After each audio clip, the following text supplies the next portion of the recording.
Dave Chappelle.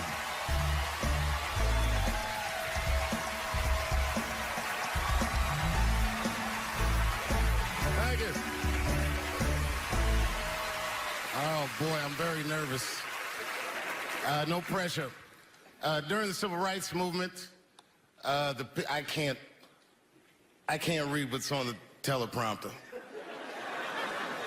Some about Black America and white America.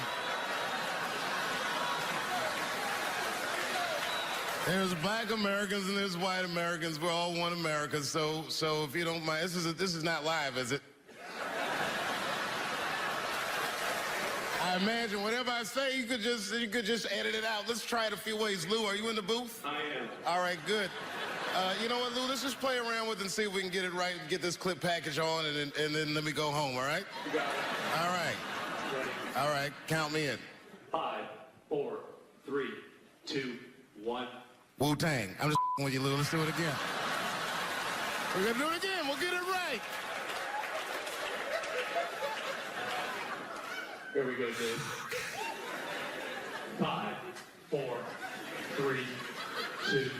You know, when I was a comedian starting out in Washington, D.C., right here in this city, 1988, I'll never forget this. It was a comedy club owner that banned profanity from his comedy club. He said it offended his audience, and this was a cause of major concern for all the comedians in the circuit. And we all called a meeting, and we had the owners come, and it was the club owners, and it was the comedians. It was the classic labor dispute. The club owners laid out their case. There cannot be profanity in these clubs because that offends people. And there's a comedian who's still a good friend of mine to this day. He lives right here in Washington, D.C. He stood up and he said, he's black, I should tell you because it's important to the story. He says, I use profanity because I live a profane lifestyle. He says, I don't have an insect infestation in my house. I have roaches.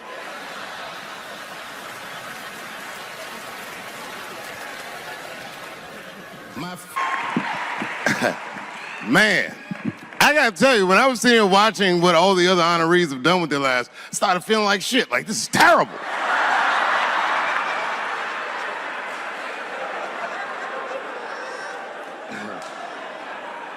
And then Bobo brought me up and started out good with that Ali picture, and then it just...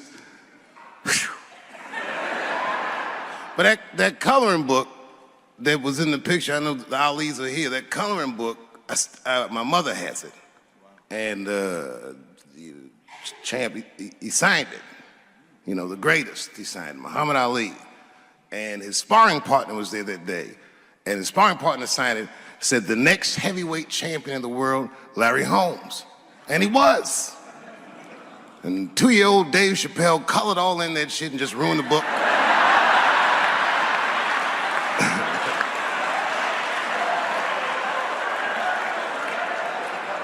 But I remember part of the book that I remember real vividly because I asked my mother about it when I was a kid. There's a part where there's a picture of Ali throwing his Olympic gold medal into the Ohio River.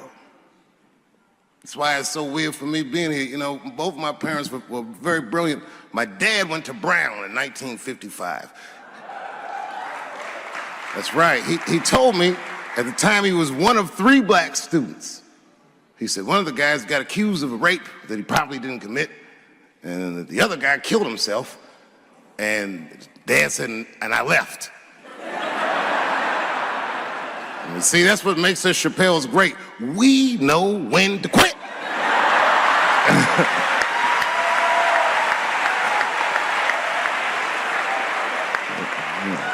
They all just live to fight another day.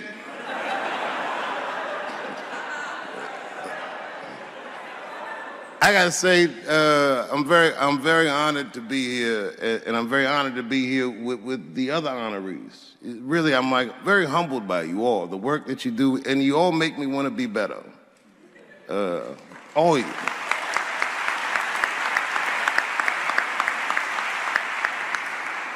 And you know, I was gonna stop doing stand-up for a while because 4 comedy specials in a year is like, that's a lot, you know.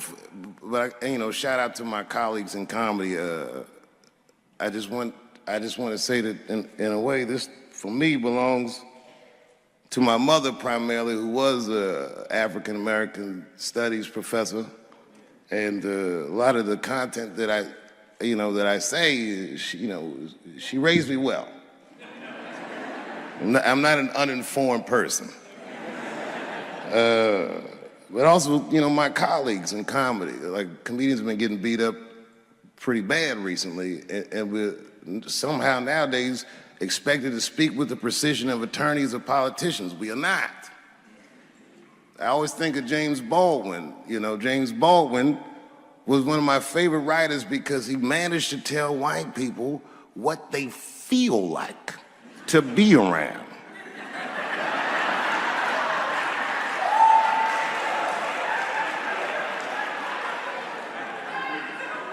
So I ain't gonna hang up my gloves yet. I think I got one more special in me. So to quote Baldwin, God gave Noah the rainbow sign. It's no more water, it's the fire next time. Thank you very much. Boy, this comes as a complete surprise.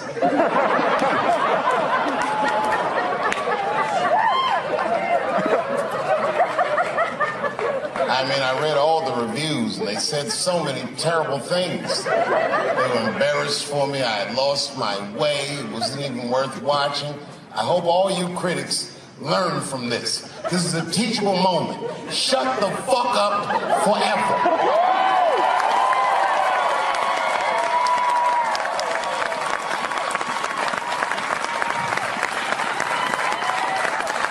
Two in a night.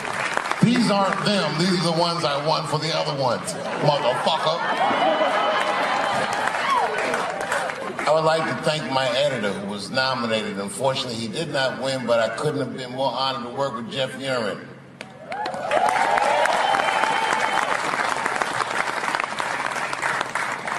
Stan Lathan has been directing television since 1968.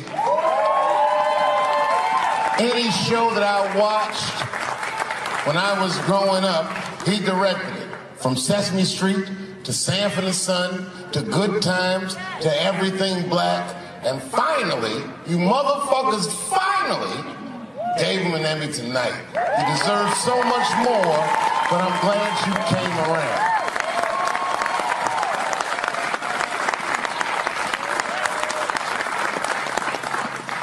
I'd like to shout out all the other nominees tonight.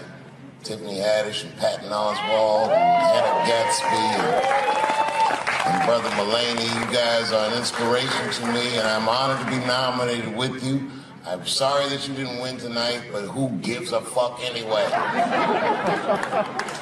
It's a special night because comedy gets to be itself. It's all we've ever wanted. I hope the war is over. We good? And as always, I'd love to thank my wife, Elaine.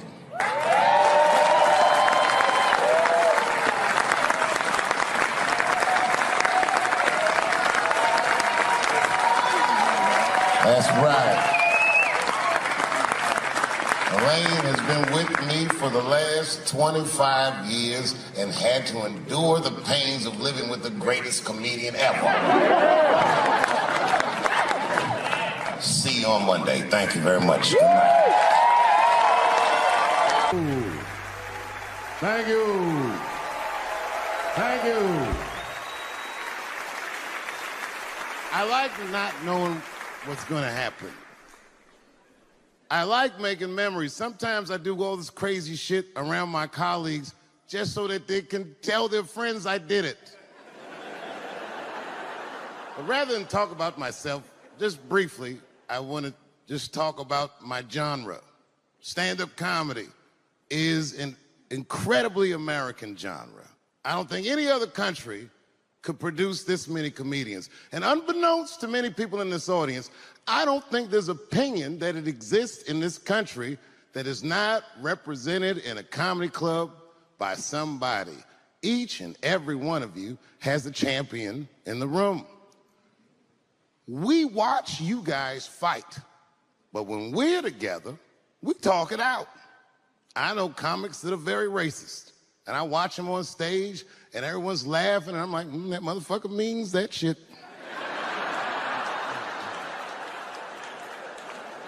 Don't get mad at them, don't hate them. We go upstairs and have a beer, and sometimes I even appreciate the artistry that they paint their racist opinions with.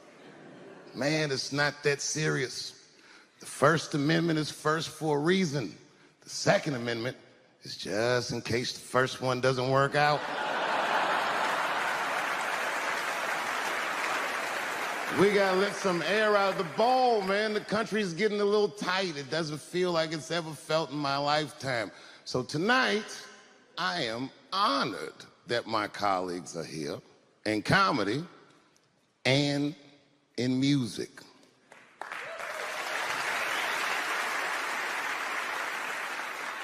And I want everyone in America right now to look at me. Look at me smoking indoors. I didn't ask anybody. I just did it. What are they gonna do? Kick me out before I get the prize? No, nigga, this is called leverage.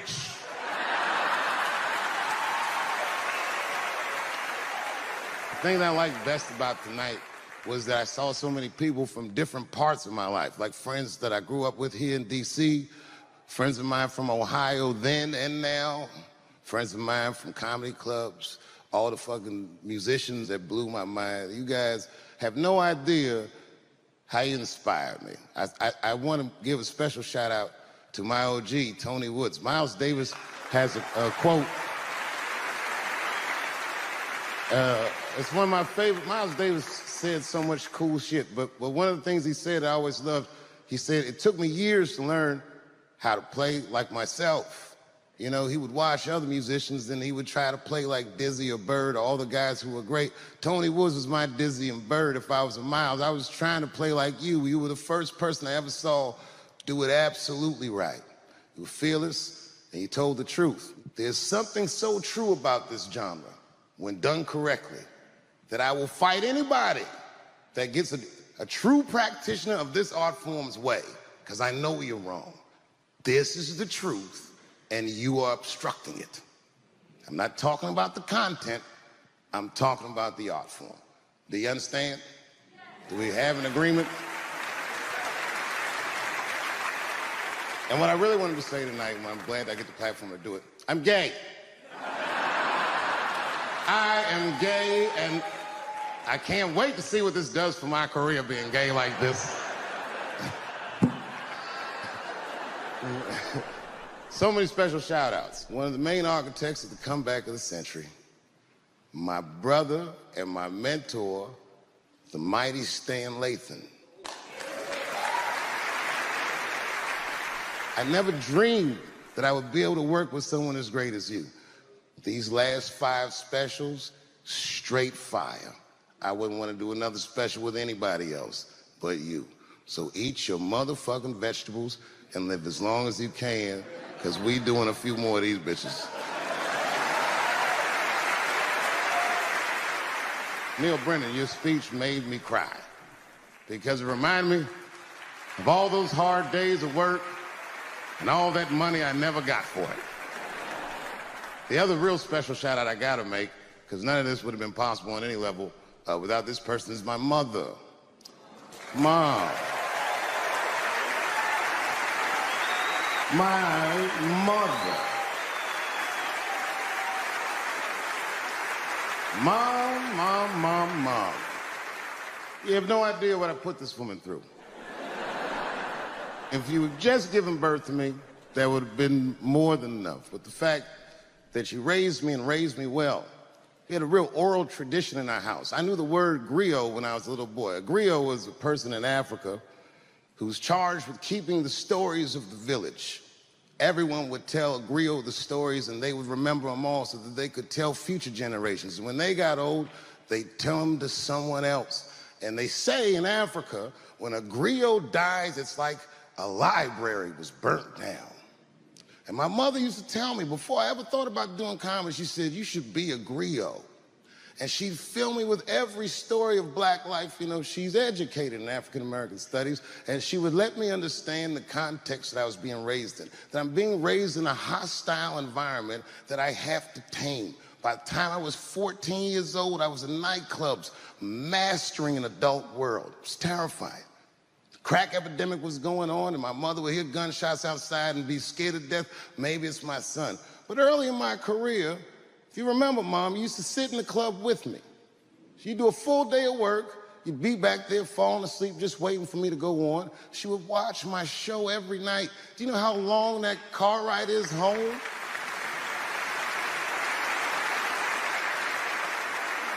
How many of you have ever heard your mother say, pussy jokes were a little too much tonight, son?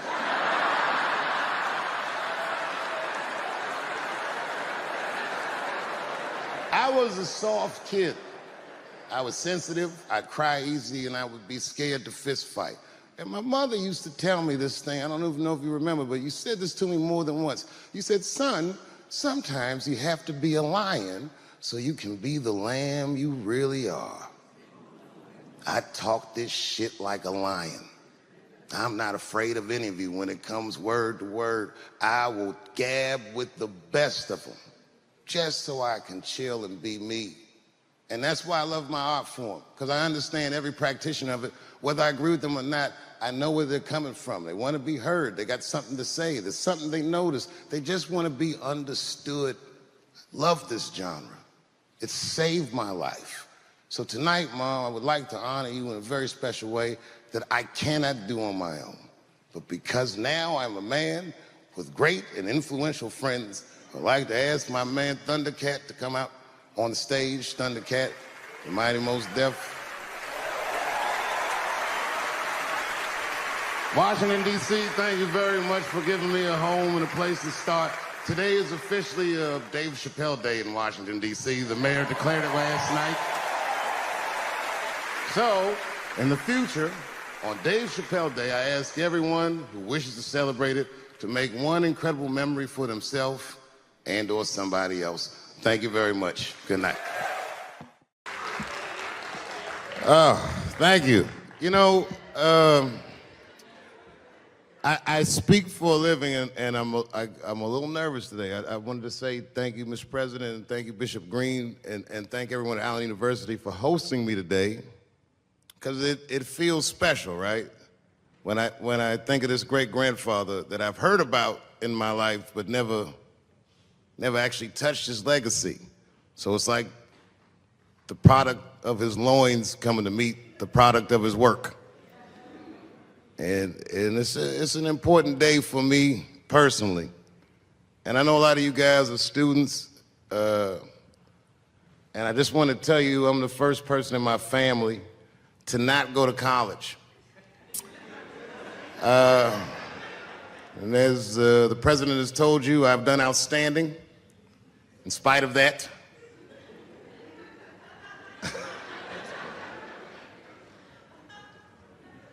But one thing I did want to say, and one thing today just made me think about, for all the things that I've done, I'm most renowned for what I didn't do.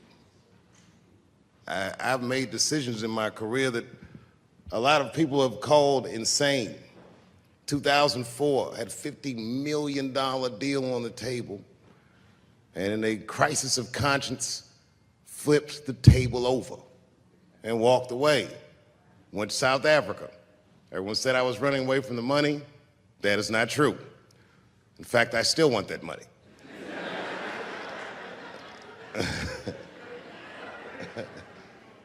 The idea that I wanted to just share with you guys is the idea that sometimes you do what you think is best, whether anybody understands it or not.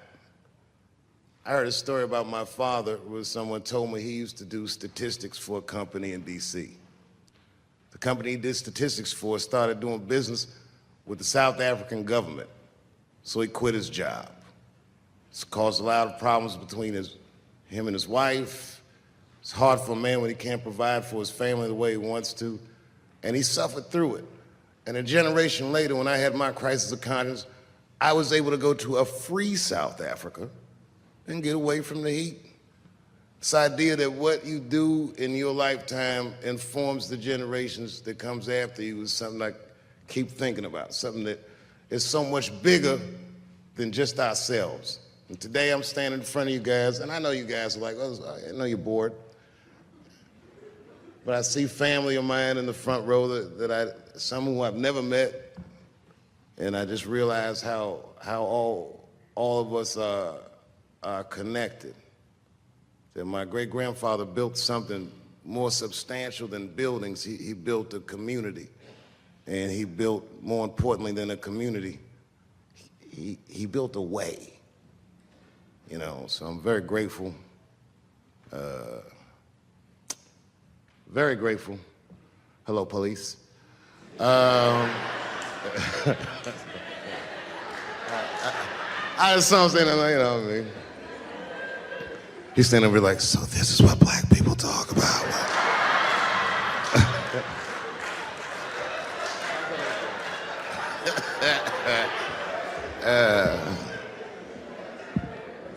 I just want you guys to remember, you know, that right now there's this thing where ethics aren't what they used to be. This idea that people are trying to replace the ideas of good and bad with better or worse. And that is incorrect. You gotta keep your ethics intact because good and bad is a compass that helps you find the way. And a person that only does what's better or worse is the easiest type of person to control. They are a mouse in a maze that just finds the cheese. But the one who knows about good and bad will realize that he's in a maze.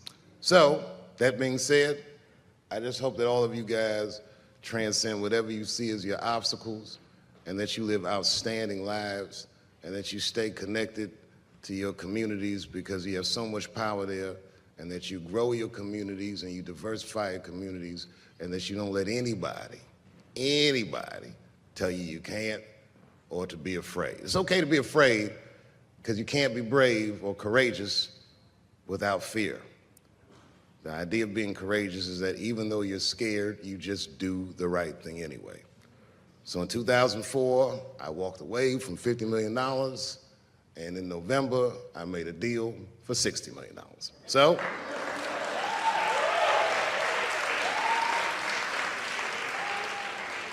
although I am not the most famous comedian of my time, I would like to know what their great-grandfathers did.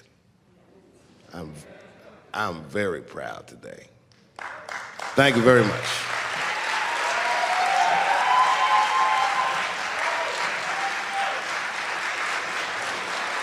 I said, I'm in the wrong business. I should be the president. Shit, I'm in the wrong business. See, the only reason I don't want to be president is because I'm black. That would make it too hot for me. I mean, you know what I mean? I think it could be a black president one day, but you don't want to be the first one. I mean, second or third, that's fine, but that first nigga better watch out. I'm going to tell you that right now. Too hot. I mean, I'd be the first black president. I don't think that nobody would really hurt me. I'm sure somebody would want to hurt me, but I don't think they touch me because my vice president will be Mexican for a little insurance. You know what I'm saying? You can shoot me if you want, but you're just going to open the border up, so you might as well leave me and Vice President Santiago to our own devices. Ain't that right, Santiago? See.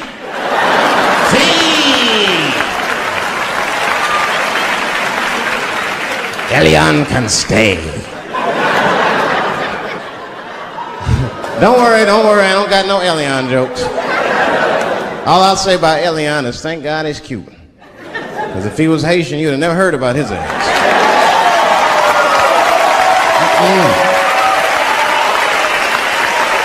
If Elian Gonzalez was Elian Mamumbo from Haiti, they'd have pushed that little rubber tube right back in the water. Sorry, fella, all full. Good luck.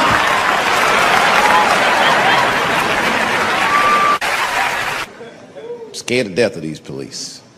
I am, nigga. I got a police scanner. First money I got, this is the first shit I went out, bought me a police scanner. I just listen to these motherfuckers before I go out, just to make sure everything's cool. You hear shit on it. Calling all cars, be on the lookout for a black male between 4'7" and 6'8". Staying in the crib tonight, fuck that. Gotta work on that alibi for a minute. Every black person needs an alibi. I do them impromptu joints. If I'm by myself and need out, I'll just open up the windows in the apartment, turn all the lights on, stop beating off right in the window. Look at me. Hey, everybody, look, it's me, Dave Chappelle. I'm crazy. I'm jerking off. Note the time, motherfuckers. It's 2:35. Look at me. I'm jerking off in the window. 2:35. Comedian Dave Chappelle. It's June 10th. Note the time.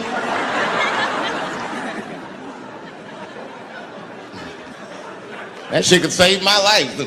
Officer Dave Chappelle couldn't have done that. I saw him in his window masturbating from 2:35 to 2:37. I'm certain of it. He was standing on a clock and holding a calendar and today's paper. Fuck, I need an alibi. I can't be no celebrity. This shit is just the worst. I'm seeing it. I see why stars are crazy, man. These motherfuckers. I went to Disney World with my kids, which is a big deal for me. I don't get to see my kids so much. I do Chappelle show 20 hours a day, sleep for like half an hour, raise my kids for 10, 20 minutes, and I go back to work. Now, this particular day, I got to hook up with the kids. We went to Disney World. Everybody at the park. Fucking everybody. Hey! Rick James, bitch! Hey, I'm Rick James, bitch! It's like, hey, man, hey. You mind not calling me a bitch in front of my kids? Time out, motherfucker. We take a day off. Even Mickey Mouse did it. I said, this is the most unprofessional shit I have ever seen in my life. Rick James, bitch. Oh, I was fed up. I caught that motherfucker with an uppercut. Bop! Knocked his head clean off. Everybody was screaming. Oh my God. Oh my God. Mickey Mouse is Mexican. That's the thing. There's so much stuff to worry about. You know, the more you know, the more you don't know and shit. You know, like a lot of people be telling me, Dave, you know, you just gotta relax. The racism thing be bugging you too much. I be thinking about it. Sometimes shit'll happen. You know, a lot of black people can relate to this. Have you ever had something happen that was so racist that you didn't even get mad? You were just like, God damn, that was racist. I mean, it was so blatant. You were just like, wow. Like you almost like it didn't even happen to you. It was like a fucking movie. That was like you was watching Mississippi Burning. Wow. That happened to me. I was in Mississippi. I was in Mississippi doing a show, and I go to the restaurant to order some food, and I say to the guy, I say, I would like to have, and before I even finish my sentence, he says, the chicken. I said, what the fuck? I could not believe it. Could not believe that shit. This man was absolutely right. I said, how did he know that I was going to get some chicken? I asked him, I said, how do you know that? How did you know I was going to get some chicken? He looked at me like I was crazy. Come on, buddy. Come on, buddy. Now, everybody knew as soon as you walked through the goddamn door, you're going to get some chicken. There's no secret down here that blacks and chickens are quite fond of one another. Then I finally understood what he was saying, and I got upset. I wasn't even mad. I was just upset. I wasn't ready to hear that shit. All these years, I thought I liked chicken because it was delicious.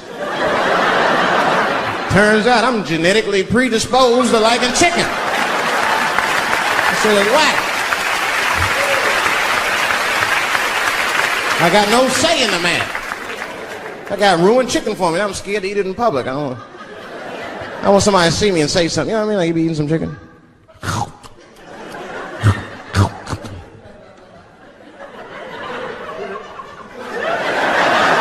Look at him. He loves it. Just like it said in the encyclopedia. Look how happy he looks.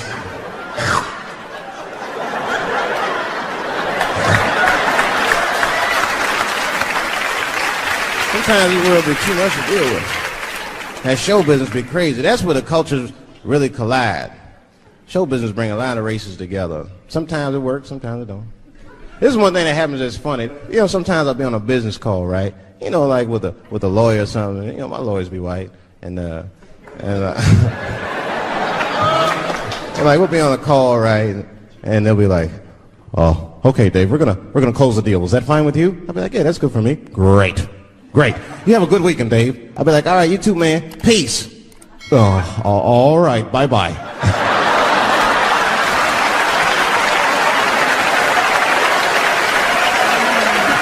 I don't know what to say, right? So sometimes I'll make up shit that's not even slang, just to see how they handle it and shit. It'll be the same business go. All right, we're gonna close the deal. Is that fine with you, Dave? Yeah, sounds good to me. Great. You have a good weekend, Dave. All right, buddy. Zip it up and zip it out. Oh. All right. Zippity-doo-dah. Bye-bye. I don't deal with jails. Don't deal with jails, and I don't deal with police. My house got robbed in New York. I didn't even call the police. I wanted to, but I couldn't. My crib is too nice. It's not that it's too nice, but it's too nice for me. You know how the police are in New York. Soon as I open the door, they'll be like, "Oh, he's still here. Open and shut case, Johnson." Apparently, this black guy broke in and hung up pictures of his family everywhere. Never seen anything like it. Don't deal with them, man. I had to bail a friend of mine out of jail one time. You know, that was horrible. I was scared. I had to walk right into the belly of the beast. I tried to look as non-threatening as possible. Hi. I'm here to bail out my buddy. Oh, okay.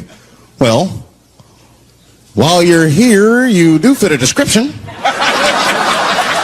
If you'll walk this way, we can process you. Try to always get us. It's fitting those damn descriptions. Now, I could be bitter and blame all the police, but no. I'll tell you who I blame. It's those sketch artists. They keep drawing the same brother over and over again. Who is this generic man we all look like? I want to know what they say when it's us. You know what I mean? They'd be in that room like, "Did you get a look? Did you see the guy that tried to rob you?" "Yes. Yes, I did." He's about 6 feet tall, I'd say. 6 feet tall? Yes. He had his hat on backwards, too. Good. That's good stuff. Hat was on backwards. Yes. He was black? Okay. Big lips, big nose, hanging out. Say no more, sir. I'll draw him from memory. You know, let me get my stencil. I think we can trace this guy and save some time. I'm having an artistic dilemma. I have 2 poems. One poem is older, and one poem I just wrote backstage. Which one would you like to hear? Wait! How many for the old one? How many for the new one?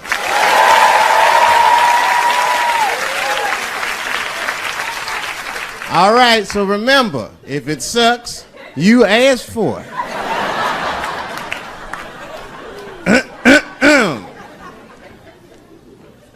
One night at 3 a.m., I went to the corner store. I forgot why. Oh, that's right, I wanted a bite. I had the munchies because I was high. The store is owned by Mr. Fong, and every day he sees me, he does me wrong. He's Korean. Now, I'd never say I hate all Korean people. I haven't met all Korean people. That hate talks for savages. But even though I don't generalize, I do percentages and averages. so far, I hate 1 out of 5 Korean people I've met so far. So I come in the store. Hello, Mr. Fong, I say. And he just scowls at me and growls at me. Buy something.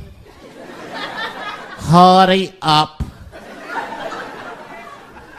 Now look, I'm not stealing in the least, but if you're shopping and you know someone's watching you shop, that shit'll make you look like a thief.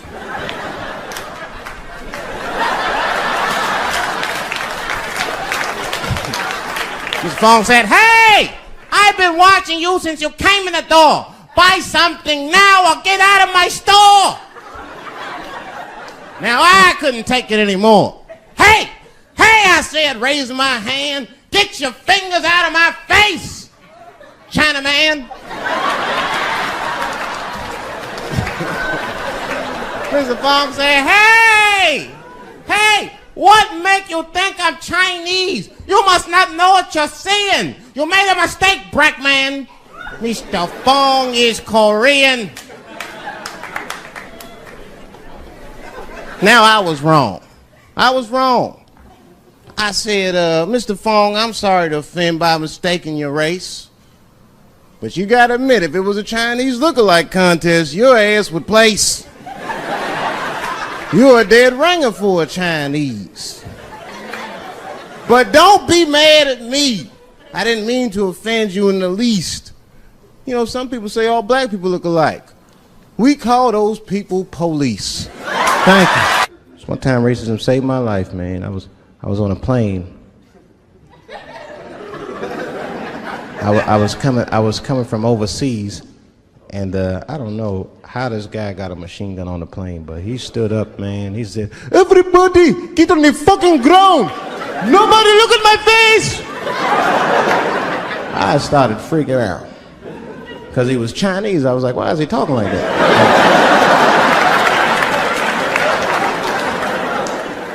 He was screaming and crying. I was the only brother on the plane. Well, I thought I was the only brother. I looked over. There was one other black dude. He was from Nigeria. I looked over at him. He was looking right in my face, man. He didn't say 2 words to me. He just looked at me. He was like...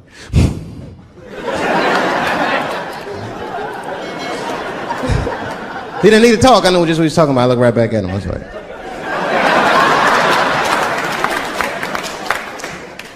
Some white dudes on the front of the plane seen us. They were like, oh my God. I think those black guys are going to try to save us.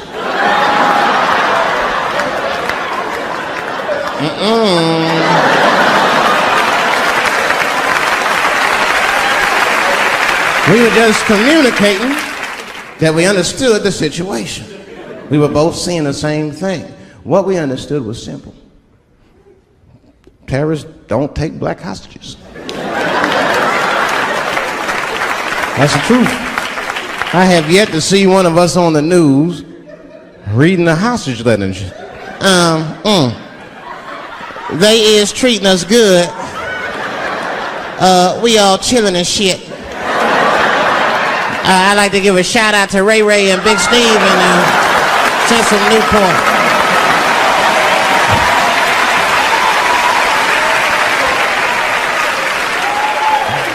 You're not gonna see it.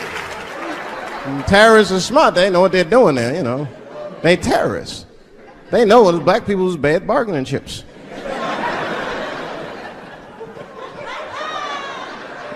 They called the White House and said, hello? We have got 5 black... Hello?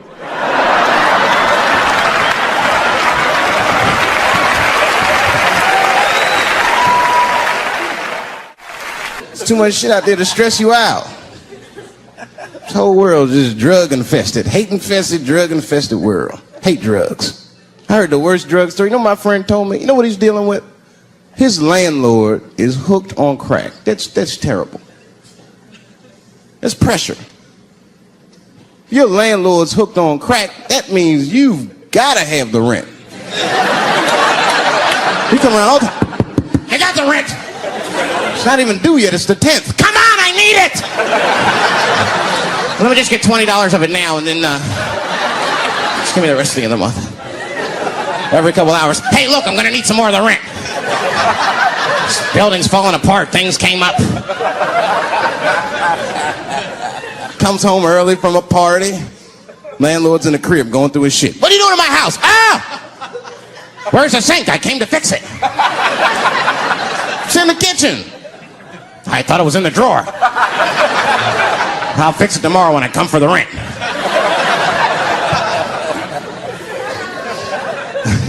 You know what I hate about drugs? I hate when like people my age and older get hooked on crack. I hate that shit. You're too old to be experimenting with the drugs at a certain point. You should be past that. You ain't doing it by a certain point. You just miss it. Drugs are really for old people anyway. You 75, you've earned the right. Shit, if I was 75, I'd do coke, heroin, everything. I wouldn't give a fuck. I'd be walking down the street, they'd be like, boy, that old man is tripping.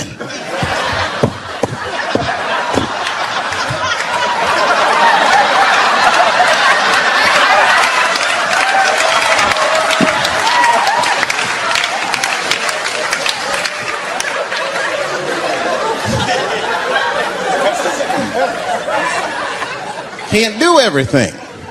Maybe weed. If you're gonna do something, do a little weed. Smoke some. Weed's not as bad as everything else. Weed is a background substance. You know what I mean? You can smoke some herb and still function. You ain't crisp, but you'll function. Nothing higher than weed, though. I made that mistake one time. I was at a party, some guy gave me some shit. He's like, here, man, take this. It's fucking mushrooms.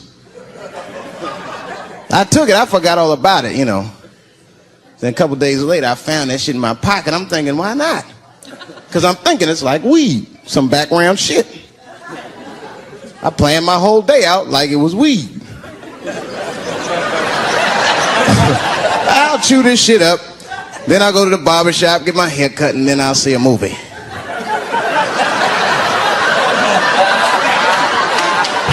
I chewed it up. So far, so good. Then I was in a barber shop like an hour later. And it's funny because I was just thinking to myself, I was like, ooh, this stuff sucks. Tastes like athlete's foot. I feel sick, but I'm not really high. Then I looked in the mirror. I saw the barber's reflection, man.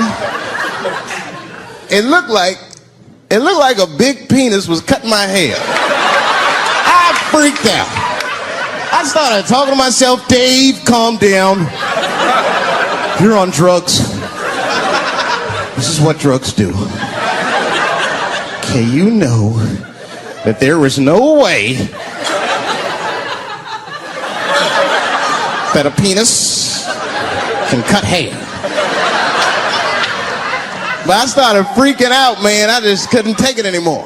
I jumped out the chair. Half my hair was cut. I didn't care. I didn't. I just gave a barber a handful of money. It was weird. The balls opened up. Anyway, I ran home, man. I ran home as fast as I could. It's tripping. I looked at the clock. It was 2:42. I was like, damn, 2:42. I gotta sober up. I had never been this high this early. I took a shower. I was still high. I said maybe music will do the trick. I listened to every CD I had. I was still high. Exercise, that's what I'll do. I ran around the block 4 times, still high. Took a nap, woke up, fucked up. I looked at the clock, it was 2:43. I said, God damn. I've been accused of having sex with a girl I did not have sex with before. And let me tell you something, that shit is infuriating. You ever go through that, you know, it'll make you crazy. You be screaming at your best friends, I didn't touch that bitch, nigga, I'll kill you. Fuck you, nigga, I'll kill you. Please believe me. Please believe me.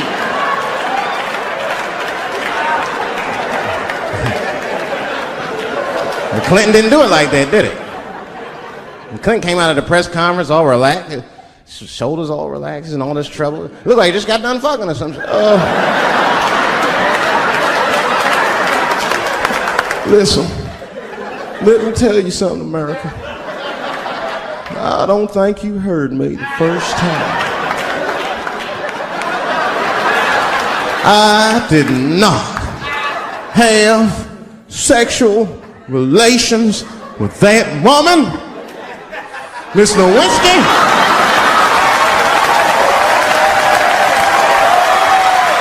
You know he did it. You know he did it.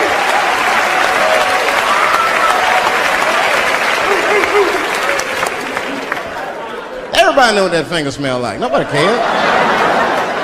Nobody cared. We all watched. We was disgusted, but we kept watching the news. I know I did. I was taping it. See, I'd be at the crib like, baby, turn the lights off. The news is coming on. Every week on 60 Minutes was a different girl accusing Clinton. Remember Kathleen Willey came out? She was upset.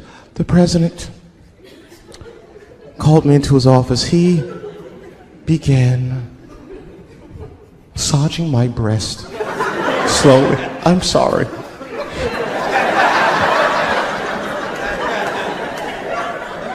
And then he placed my hand on his genitals. Ed Bradley was shocked.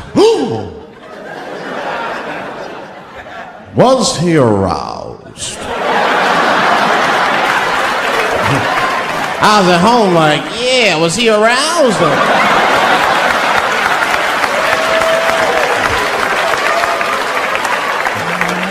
And then Ed Bradley looked right in the camera. He said, don't bust that nut yet. We'll be right back.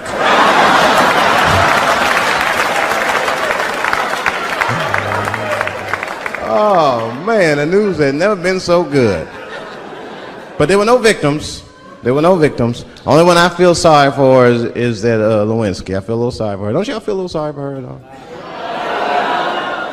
God damn, y'all, come on, man. That's a hard thing to be famous for, man. I mean, nobody want to be the most famous cocksucker of all times and shit. I feel bad for her. Not even the women feel sorry for her a little bit, ladies? Now that's jealousy. That's what that is. I mean, come on, y'all. That's one dick that girl sucked. It's gonna haunt her for the rest of her life. Long after she spent that money up, that's still gonna haunt her. And I know there's a lot of women in here with at least one dick they regret. And I bet you it wasn't a president's dick. I bet you worked at Kenny Shoes or Safeway or some shit like that. Don't go judging her. Don't go judging her. See, we gotta stop judging people. That girl was young, and she made a mistake that young girls make. She wanted to fuck a powerful man, period. That's as far as she thought it through. She wasn't thinking about how powerful the president was. She didn't have no wisdom. An older woman would have helped everybody. An older woman would have been in there, you know, you should lower taxes. You know what I'm saying? Do this song. You know, this is our grandmother used to sing that when she cleaning up. That's a Negro spiritual. Black work song. Not everybody know about that. I know. See, white people, you guys might whistle when you work. You dig? But that's how you can tell what kind of work we're actually doing.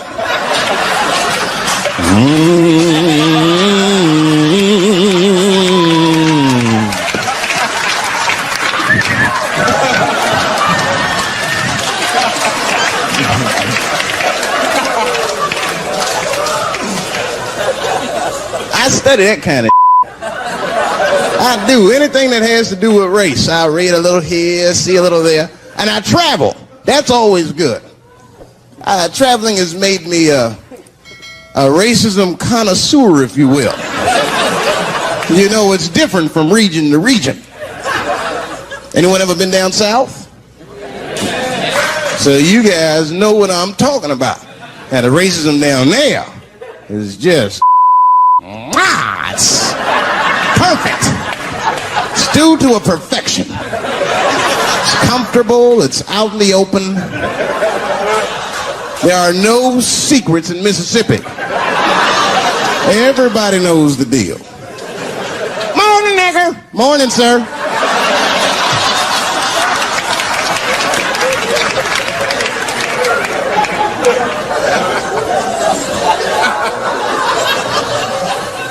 Not up here. You hit the big cities, man. It's different. It's always a secret. And we should do like them. We should keep our out in the open, then a little. I mean, with limits. You don't want to say whatever comes to your mind. That might be a little much. White dude be walking down the street minding his business, and the brother walk up to him. Hello, you white oppressor, you slave master rapist of Africa. Why, hello, my big lip spear chucking friend. Touche, hunky. So, Whitey, what did you do today, huh? Oppress a new land and make the people there Christians against their will?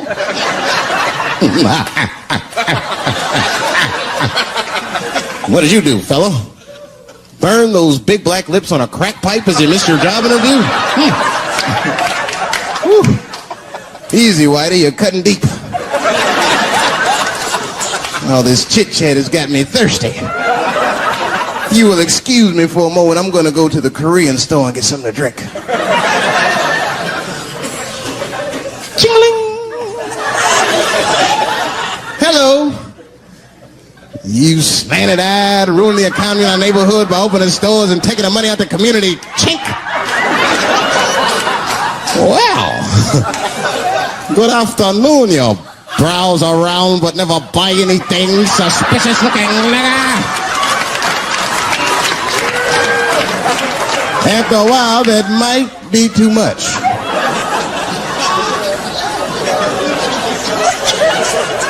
You can't help it. If you're an American, you're a racist. We brought up from the beginning to think in generalizations. We never look at the individual. We rarely look at the individual. I'm a racist. I know I'm a racist. You know how I know? The other day I caught myself being racist against myself. There's so much going on, I got mixed up. Forgot whose team I was on.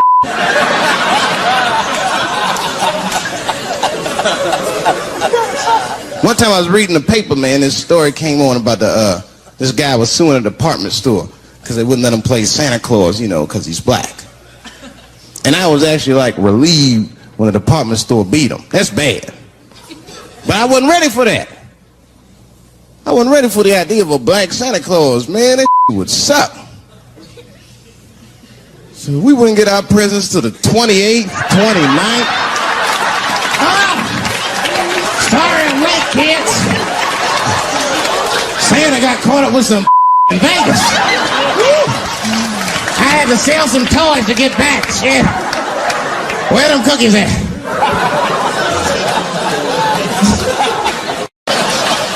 I don't deal with jails. Don't deal with jails, and I don't deal with police.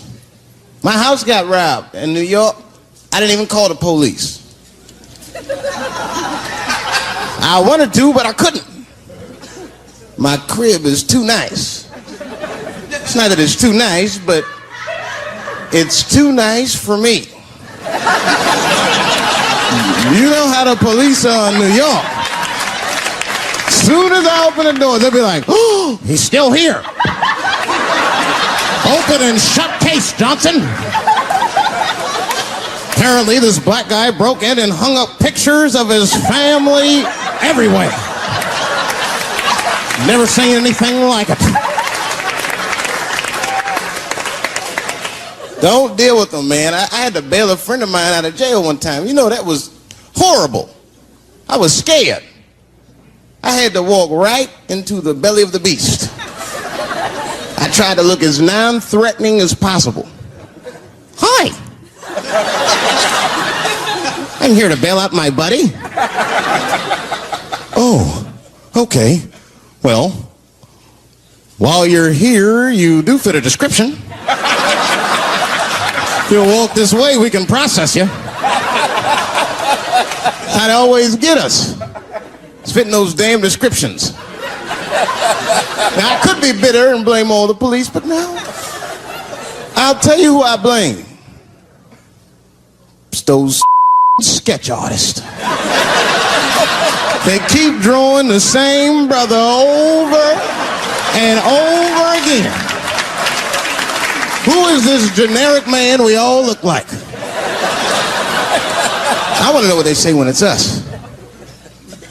You know what I mean? They'd be in that room like, did you get a look? Did you see the guy that tried to rob you? Yes. Yes, I did. He's about 6 feet tall, I'd say. 6 feet tall? Yes. He had his hat on backwards, too. Good. That's good stuff. Hat was on backwards. Yes. He was black? Okay. Big lips, big nose, hanging out. Say no more, sir. I'll draw him from memory. You know, let me get my stencil. I think we can trace this guy and save some time.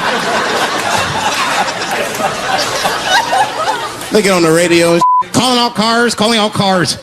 Be on the lookout for a black male between 4'7" and 6'8". Between 120 and 380 pounds. He's wearing Nikes. Get this man! Criminals are insane. I don't even know why people do crime. They want to catch you, they're going to catch you. They can. They got forensics. You ever seen forensics? Those guys find clues nobody else thinks about looking for. I mean it. You leave a pubic hair anywhere near a crime scene, they're going to find that. What the hell is this? Back up!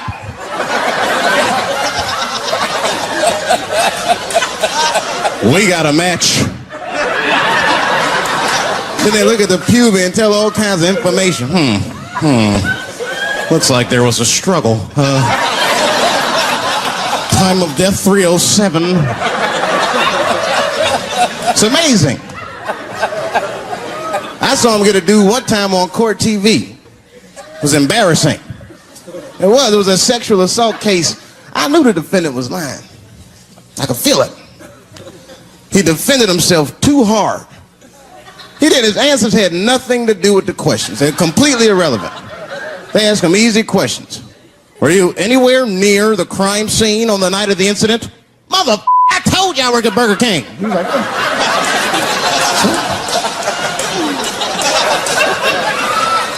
that went on for hours. Then the prosecutor got fed up. Said, I've had enough of this. Called the forensics to the stand. Forensics was like, Your Honor, we are prepared to testify that we found the defendant's semen under the stove. I said, God damn. That's worse than fingerprints. You know, they find your semen, you've been there at least a minute. But that's what I want to know. Under the stove? You find semen like that? Or do you look for it? Like, do they walk onto a crime scene like, this place is a mess? Check it for semen. Or do they just like walk in and slip? Oh my God. What the hell was that? Semen! They find it on every crime scene. It's like, what are burglars doing? We got the stuff, let's get out of here. Wait a minute. I want to leave my calling card. The semen bandit has struck again. I don't understand nothing anymore. I don't. I watched TV the other day. Now tell me, maybe it's just me. Maybe I'm crazy. Is it me? Is it me, or do commercials have nothing to do with the products anymore? You think I don't even know what a commercial is about until the end. Everyone's a surprise nowadays. You seen that commercial where the lady got the black eye? This lady come on TV with a black eye. She's crying. She's like, I smoke crack. And my husband beats me. And then a voice came on and said, got milk? I said, what the? It has nothing to do with milk. I'm not saying I'm a commercial expert, but I'll make a better milk commercial than that. Just make it nice and simple. I just do a close-up of a titty and put milk right underneath.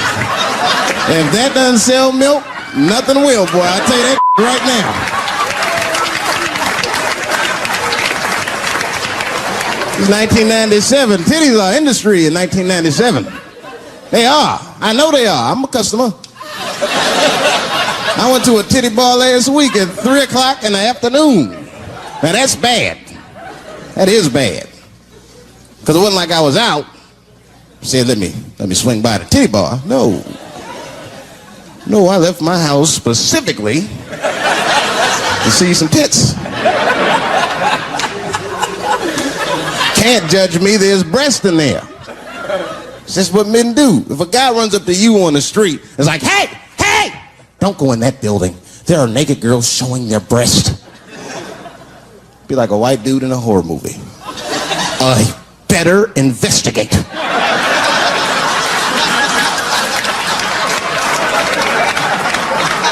I'm gonna want to see for myself.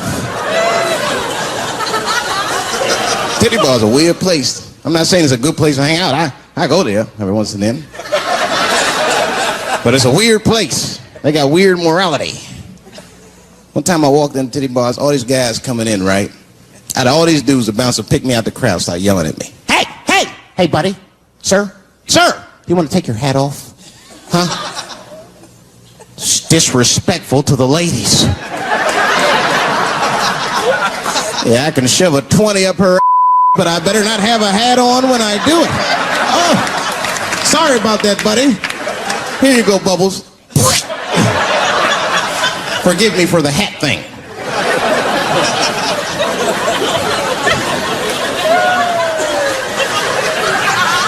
You know why those bars are so popular now? Is because men don't know how to deal with women in reality. So sometimes we got to take the fantasy road. The reality of the situation is very grim. Women have made a lot of progress in a short period of time, man. It's changed everything. Can't deal in relationships anymore. I broke up with my girl. I'm out of Shawshank. I'm free. I don't want to go back. Couldn't even argue with her. You should be able to argue. If you have an issue in a relationship, you should be able to argue that issue out, right? But see, ladies, you got to stick to the issue. You guys take arguments everywhere just to win them. That's why nothing ever gets done. You be arguing about the dishes. Baby, could you wash your dish at least before you put it in the sink? Premature ejaculator? Damn it. You know, why you gotta bring that up? I don't even believe in that. I don't. If I man, it was right on time. That's the way I see it. And as far as I'm concerned, I can't fast enough. You know, I'm sick of being vilified all the time. David, how could you? How could you? I was. Well, what were you trying to do, huh? Well, I beat you. You gotta work on your time, baby. I'm down to 1:20.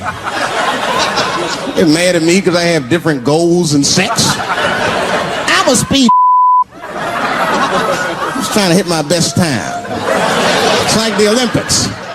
And now for the dismount.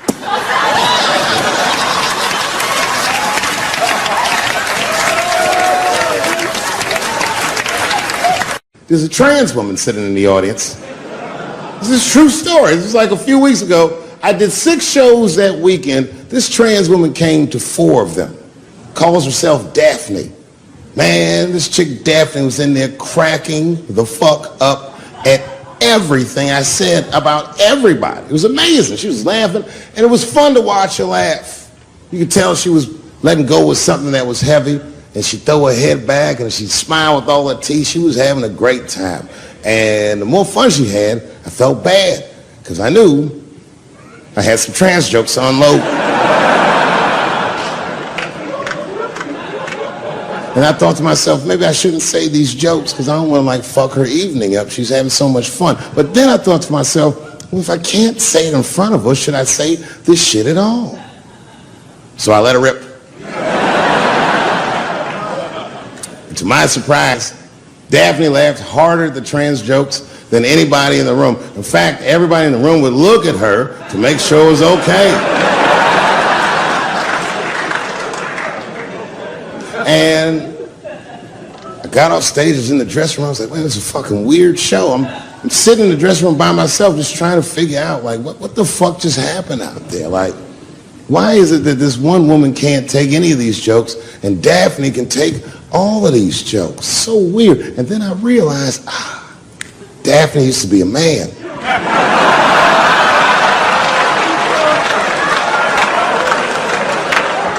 So now I go out of the dressing room and like you can see like all the staff was there like cleaning the club up, the audience had gone, and sitting at the bar by herself was Daphne. And she's like, hey Dave, come join me for a drink. And I don't want her to think that I'm transphobic or nothing, so I'm like, fuck, I guess I could have at least a drink. And we get some tequila and we're sitting there. And she was fucking cool. Turns out that Daphne, she wants to be a comedian. She was asking me for advice and I told her advice and all that shit. And then she says to me, she says, boy, you sure do get a bad rap for your trans jokes. I said, Daphne, thank you, but you don't have to say that. I hope I didn't offend you. She goes, no. She said, in fact, I read about you in the New York Times. I said, you did? She said, yeah. She said, I thought it was interesting that they blamed you for R. Kelly. They said you normalized him for telling jokes about him. I go, yeah, they said that. She goes, I wonder why they never said that you normalized transgenders by telling jokes about us. And I'd never thought about that. It never occurred to me. And we started making out. And then like, I reached up just to see what it felt like. I was like, what? And it felt like pussy, did it? It was just like, What you gonna do if Trump get reelected? what am I going to do if Trump gets reelected? Probably get a significant tax break.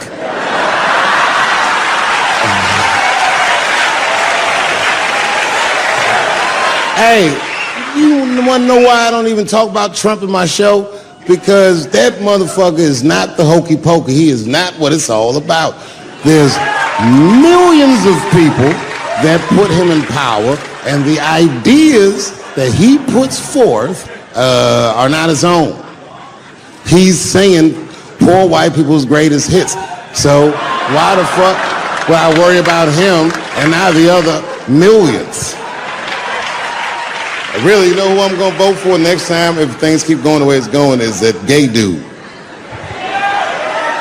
No, Mike Pence.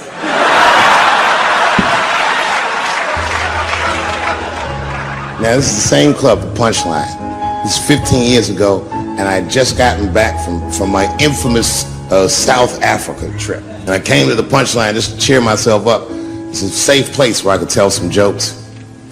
And I find out that this comedian I know, Chris Tucker, who's in all those Rush Hour movies, I find out that Chris is in San Francisco too at some charity event.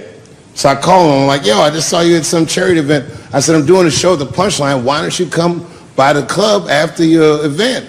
He's like, cool, Dave. I thought you was dead, nigga. I'll come by.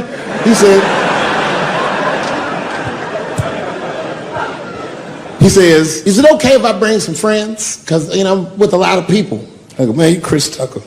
You can bring whoever the fuck you want. And then I show up to the club late that night. And I walk into the dressing room. And sitting in the dressing room is Gavin Newsom, who at the time was the mayor of San Francisco, but now he's the governor of California. And sitting next to him was Kamala Harris, who at the time was the DA of San Francisco. Now she's the senator from California that's front-running on the Democratic ticket. And sitting next to her was Al Gore. It's fucking weird. sitting next to Al Gore was the guys from Google, Sergey, and I don't know how to say these. All right. And it was Chris Tucker and Ben Jealous, who at the time was the president of the NAACP, who was all just at this big charity dinner, and Paul Mooney was drinking scotch. And we all was just in there. And, you know, at first I was a little uncomfortable when we started talking, and we all got along really well.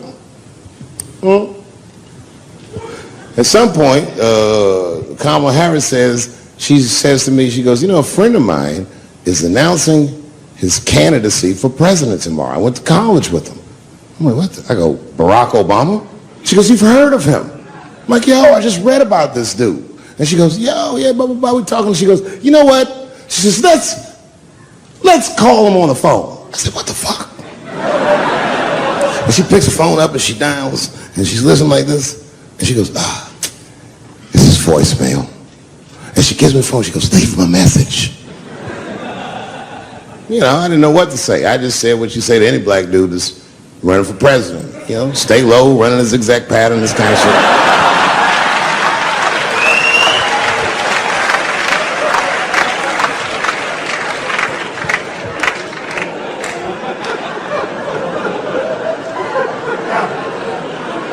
And then the last thing I say is, you know what? I said, Sarah, I really do believe you can do this. Like, man, I'm wishing you luck. Now, next day I wake up and go for coffee at a place called the Embarcadero. It's like an eatery by the sea in San Francisco.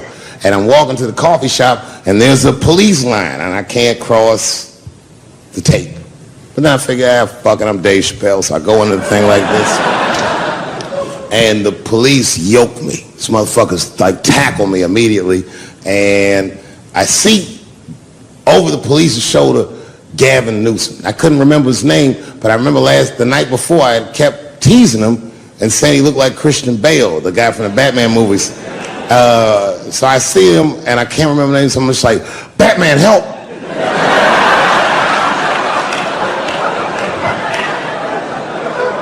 And he stops, just like, Dave?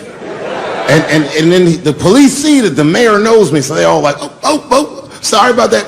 And he's like, hey, back up, everybody. And he just picks me up. He's like, I'm really sorry about that. I'm like, I'm fine, don't worry about it. And he's like, listen, I'm here with Prince. Would you like to meet him? I'm like, I know Prince. That's my nigga. And we go around the corner, and it was Prince Charles, the Prince of England.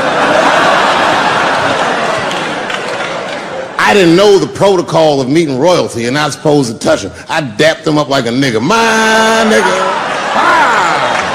Just hugging him and shit like this, dapping him up.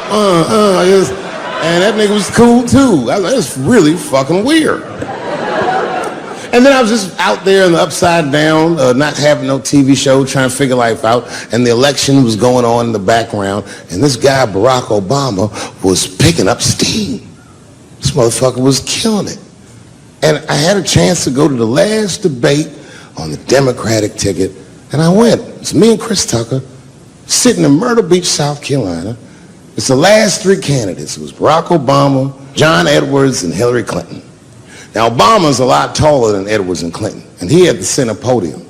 And at one point, they're all on stage, and they start fussing, and Obama goes, look, none of us are perfect, like this. And his hands was like this, and there was light shining behind his head, and the other two candidates was looking up at the nigga, and I was sitting in the audience like, this nigga looks like Jesus.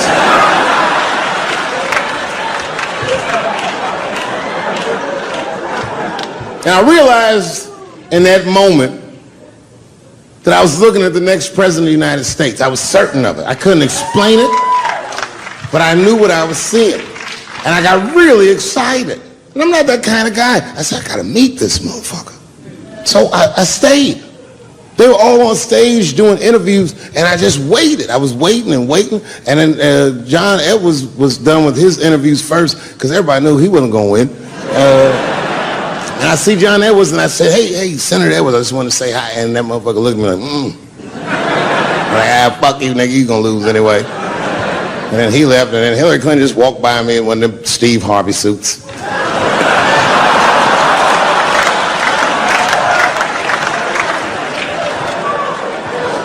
But Obama was taking forever. Everybody wanted to talk to him. When I knew the media saw exactly what I saw, there was no question about it. That was the guy. I waited, and finally, must have been over an hour and a half, he finishes his last interview. He's like, well, thank you very much. Good talking to you. And he turns around, and we make eye contact. He sees me, and when he sees me, he looks over, he goes, Dave Chappelle. And Obama did me the same way I did Prince Charles. He dapped me up, and he like bro hugged me, and he pulled me in, and I'll never forget this. He said in my ear, I got your message. Thank you very much, New York City. Good night. I am not saying that to say that trans women aren't women. I am just saying that those pussies that they got, you know what I mean? I'm not saying it's not pussy, but that's like beyond pussy or impossible pussy. You know what I mean? It tastes like pussy, but that's not quite what it is it? It's not blood, that's beet juice.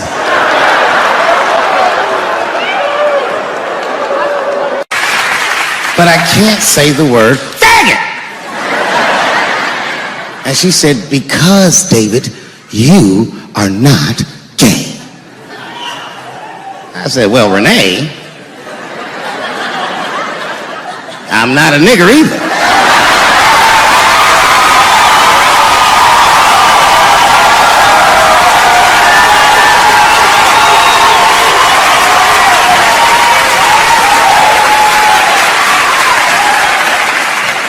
But you see, what I didn't realize at the time and what Kevin had to learn the hard way is we were breaking an unwritten and unspoken rule of show business.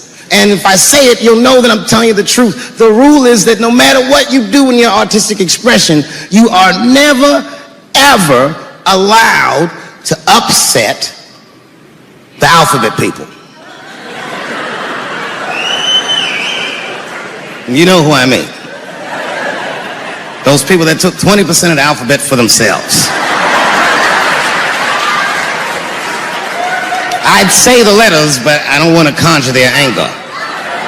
It's too late now. I'm talking about them L's and them B's and them G's and the T's. People be surprised. I have friends, all kinds of letters. Everybody loves me and I love everybody. I got friends who are L's, I got friends who are B's, and I got friends who are G's. But the T's hate my fucking guts.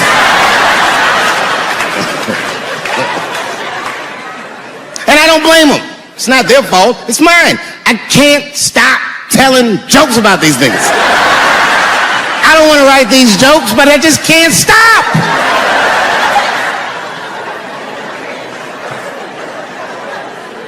You know, you hear all those letters together all the time, LBGT, LBGT, and you think it's just one big movement. It's not. All those letters are their own movement. They just travel in the same car together.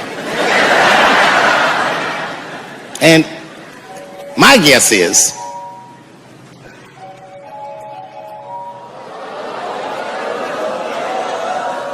what is this, high school? This nigga probably got a babysitter or something. Go on and answer your phone, nigga. Just get that shit out of here. I'm in the middle of something important.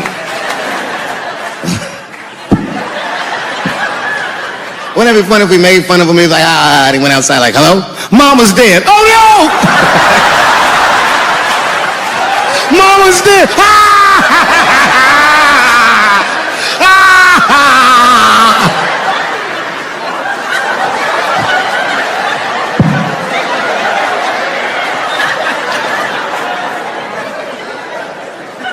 That's a weird time phone call, wasn't it? It's like his phone is gay.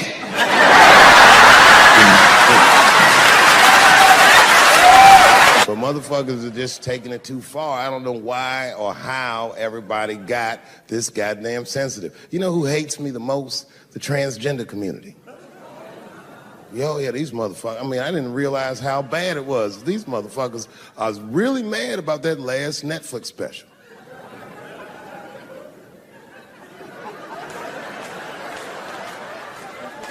It's tough, man. I don't know what to do about it because I like them. I always have.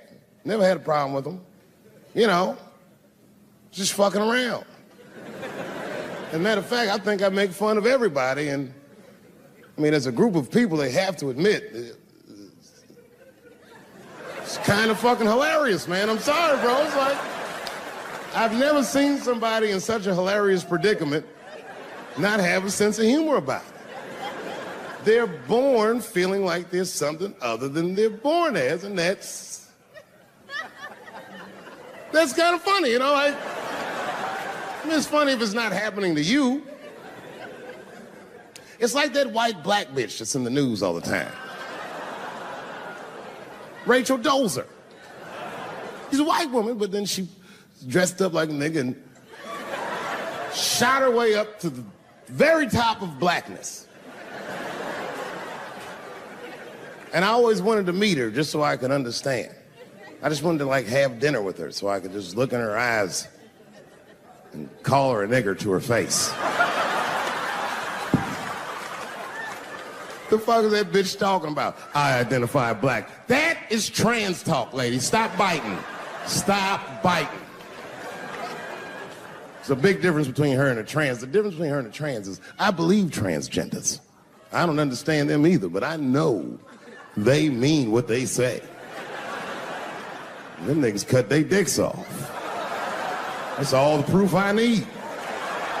I've never seen somebody just throw their dick away. Don't need it.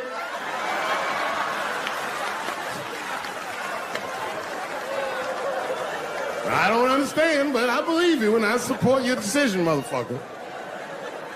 But how far is Rachel willing to go? What is Rachel willing to do so that we blacks can believe that she believes she's actually one of us? Bitch, are you willing to put a lien on your house? Invest in a mixtape that probably won't work out?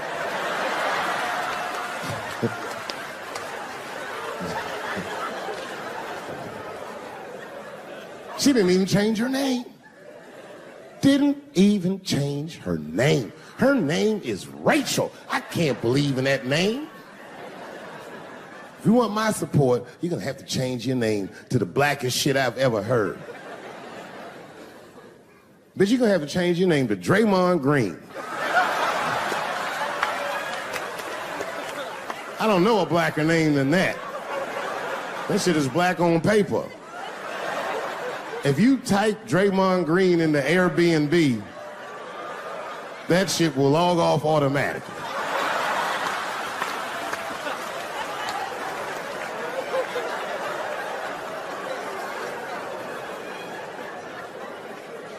Yeah, people get mad, bro. People get mad about everything I say. I was doing a show. I was in Portland, Oregon. And I was checked in a hotel under the name Charles Edward Cheese.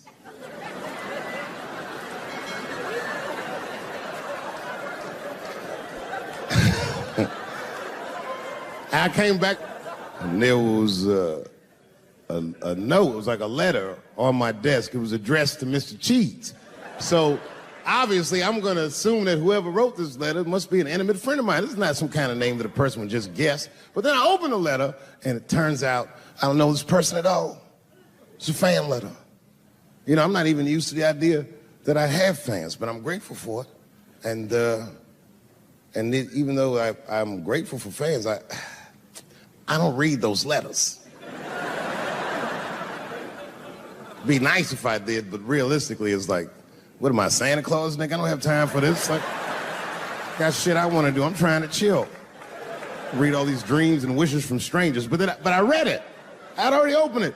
So I just read the whole letter. And you know what, man? Whoever wrote this letter truly loves me. I mean, they were really fucking nice in the letter. And then they described to me what it was like to come to the show, how excited they were, how much fun they were having.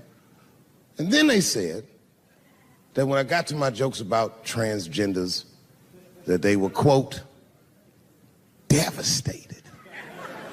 Because it turns out that whoever wrote the letter was transgender.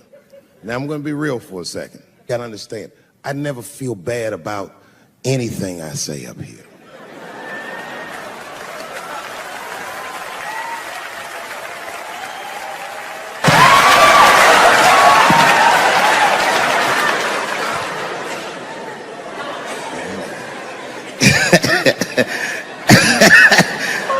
Like I was saying,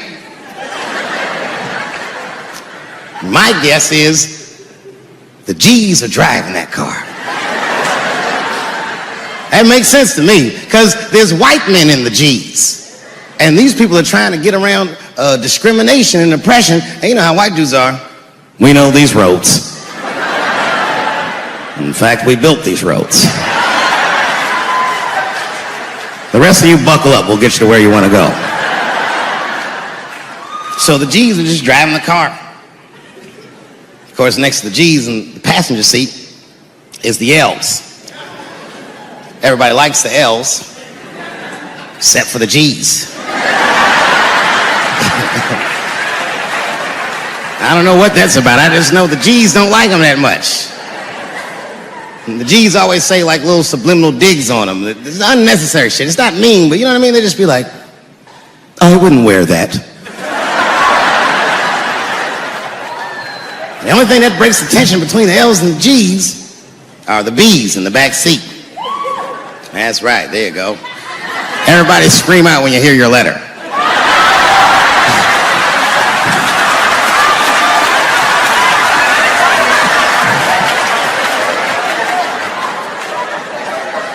If it's one thing that the L's and the G's agree on, is that the B's are fucking gross. They seem greedy to the L's and the G's, you know what I mean? They're just sitting in the back seat like, yeah, man, I'll fuck anybody in this car. What's going on, man?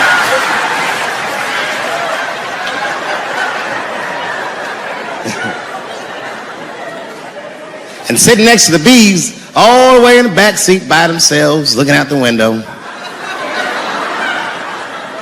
That's the T's. Everybody in the car respects the T's, but everyone also resents the T's. It's not the T's' fault, but everyone in the car just feels like the T's are making the trip take longer.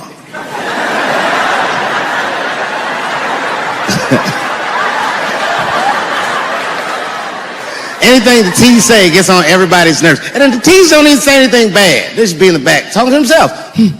I'm hot. Shut up. Shut the fuck up, okay? Just roll the window down, you bitch. I don't know what you... What? Just said I was hot. Can you pull over at the next exit? I need to use the restroom. There is not a restroom for you for 4 states, nigga. Will you just shut the fuck up so we can get where we're going?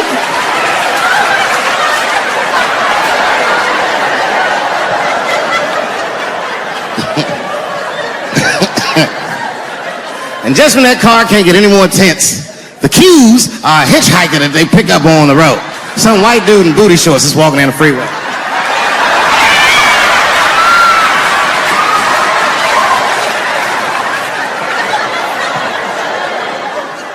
The G's see him. That guy might be one of us. Hey, are you okay? You need some help? And he come over there with them booty shorts leaning on the window. Hey, what's going on, fellas? Lady? Whatever pronoun makes you feel comfortable in the back.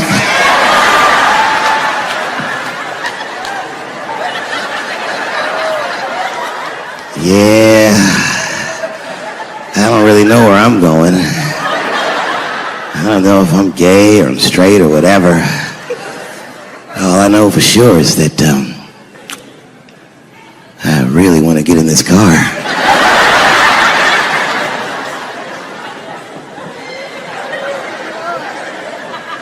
And they make him get in and sit in between the B's and the T's. I feel bad for T's, but they're so confusing. And it's not all my fault. I feel like they need to take some responsibility for my jokes. Because I didn't come up with this idea on my own. This idea that a person can be born in the wrong body. But they have to admit, that's a fucking hilarious predicament. It's really fucking funny. If it happened to me, you'd laugh, wouldn't you? That wouldn't be funny if it happened to me? I think it would be. What if it did? What if I was Chinese, but born in this nigger body? That's not funny.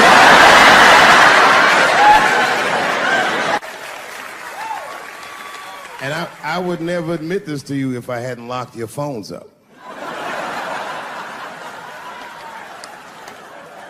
But it was the weirdest thing. Like when I read this letter, the shit made me feel bad. I didn't feel bad about what I said, you understand? I felt bad that I made somebody else feel bad.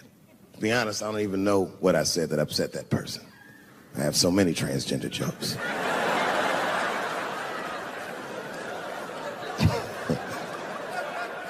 But I feel like it was probably this joke I'm about to tell you right now.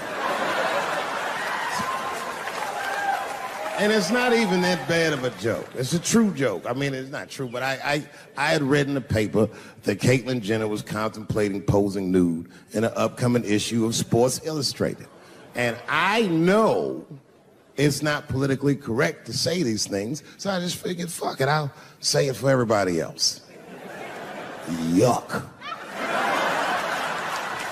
Oh, sometimes I just want to read some stats. I don't know why you're going to cram some man pussy in the middle of the sports page like this. I just didn't think that was the place for it. But I wasn't saying anything like Caitlyn Jenner's a bad person. I'm not mad at her for doing it. Not even mad at Sports Illustrated. If I'm mad at somebody, I'm probably just mad at myself. You understand? Because deep down, I know that I am not strong enough to not look at those pictures.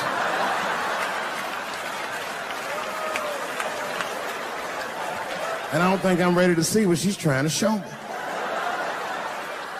So Caitlyn, goddamn it, if you go through with this thing, bitch, you better go hard or go home.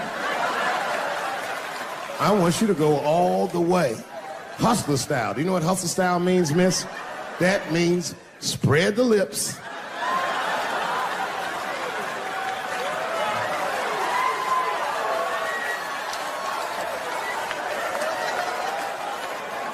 I hope she spreads her lips and there's an itty bitty dick inside. Ah! The show is behind the curtains.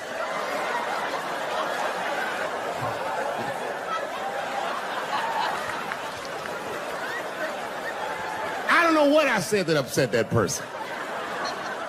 But I'm going to tell you something. When I read that letter, in the moments after I read it, I did something that many black men in America do not have the time or the money to do. I thought about how I felt.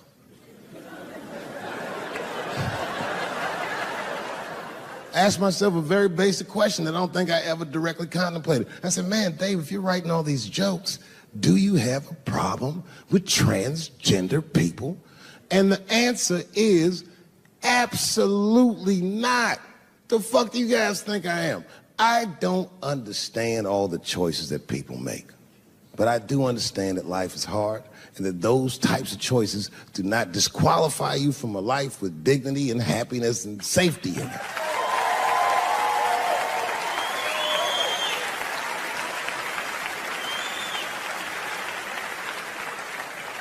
But if I'm honest,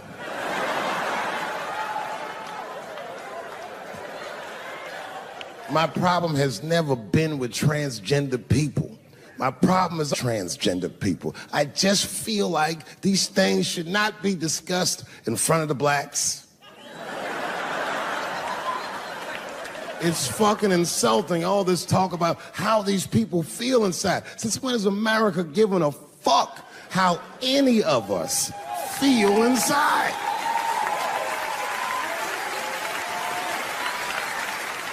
And I cannot shake this awful suspicion that the only reason everybody is talking about transgenders is because white men want to do it. That's right. I just said that. If it was just women that felt that way, or black dudes and Mexican dudes being like, hey, y'all, we feel like girls inside, they'd be like, shut up, nigger. No one asked you how you felt. Come on, everybody, we have strawberries to pick. It reeks of white privilege. You never asked yourself why it was easier for Bruce Jenner to change his gender than it was for Cassius Clay to change his fucking name?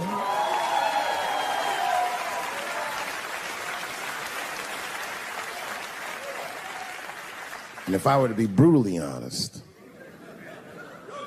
the only reason I ever been mad at the transgender community is because I was at these niggas for 6 songs straight. I had no idea. And then the lights came up and I saw them knuckles. I said, oh no! And everybody was laughing at me. Hi, world star. I said, why didn't you say anything? And then I heard that sultry voice. I didn't say anything, Dave Chappelle, because I was having a wonderful time. And I wasn't sure how you'd feel about it. I said, you knew how I'd feel. And she said, I'm going home. I don't want any trouble from you. I said, home? It's only 2 songs left. I mean, we might as well finish the night. And we ended up having breakfast together. Oh, grow up. That doesn't make me gay. I just titty fucked her. His titties are as real as any titties in L.A. It's 2 o'clock in the morning. I was just borrowing a little friction from a stranger. Whoops. All power and glory go to God. All greatness is from God. When a hero stumbles, well, the cowards rejoice. Nothing feels better to a coward than to watch a brave guy fall. Now, you guys might have seen in the news that I caught coronavirus recently, and then I did. Oops. I did. Because in the beginning of the pandemic, I talked to a guy in the live entertainment business, and I said, when can we go back to work? He said, probably sometime in 2022. And I said, there's no fucking way I can wait that long. And I just tried to find a way that I could work. You see what we've been doing. All of you who had to endure this invasive test and wear these masks just so we could be out and hang out and be together. I tried. And after all these months, after doing all these shows, God damn it, my number was up, and then I had the Rona. Oh. Cowards rejoice at a time like this because they're so invested in being afraid. And when I said I had the coronavirus, the overwhelming majority of people wished me well. Said, we hope you get better. Take care of yourself. We don't want anything bad to happen to you. But there was a faction of people, the cowards, who said, you see that, Dave Chappelle? That's why we stay inside where it's safe. And we never try anything. Well, enjoy yourselves, motherfuckers, because I'm better now.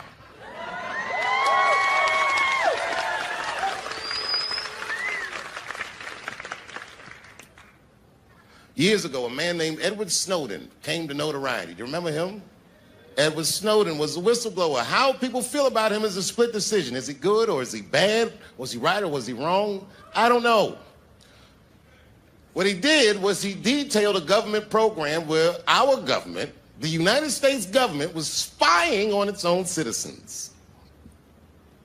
And when he did that, people didn't really care. If you remember at that time, we were prosecuting a war on terror, and my God, what if these terrorists are living amongst us? We have to do something if they spy on some of us. I mean, who has anything to hide? Remember that.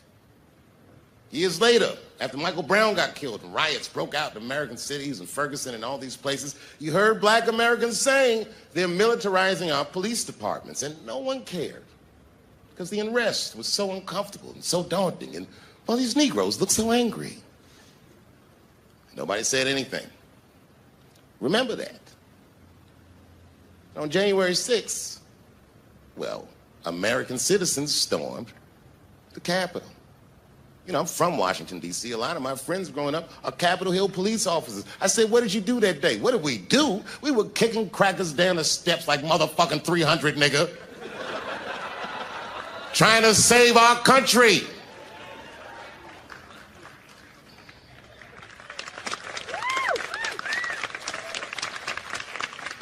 Watch the tapes. Watch that crowd that told Colin Kaepernick he can't kneel during a football game, try to beat a police officer to death with an American flag. Look at that shit. Take that nigga lesson. Take this nigga lesson. What was Edward Snowden talking about? Who is the terrorist now that they're looking for? It's you, not me. Not my black Muslim ass, it's you. Who are they militarizing the police for? They didn't call the National Guard on my black ass. It's you. That's what white people did. They felt what black people have been feeling for 400 years. For 30 minutes, stormed the Capitol and rubbed their shit on the walls. They carried a fucking Confederate flag through the rotunda. The Confederate Army didn't even do that. Motherfuckers, you went very far.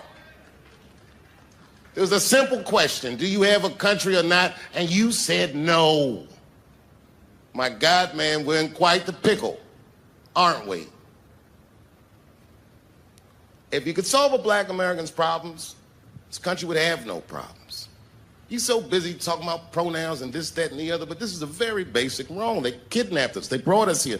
They treated us like shit. And all the time that they did that, they were afraid that we would do what you would do in the same situation. But did we storm the halls of the Capitol and rub our shit on the walls? Well, of course not. If that would have worked, we would have tried it. I know how to solve my problems. You need to know how to solve your problems. You need to know where your power lies. You are Americans, so your power lies in each other.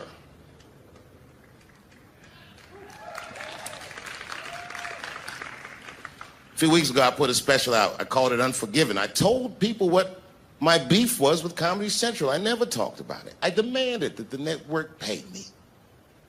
Many of my peers laughed at me because that's a ridiculous thing to demand. They said, well, you signed the contract, so what are you even mad about? Here's the thing. I'm very good at minding my own business. And the trick to minding your own business is knowing what is your business.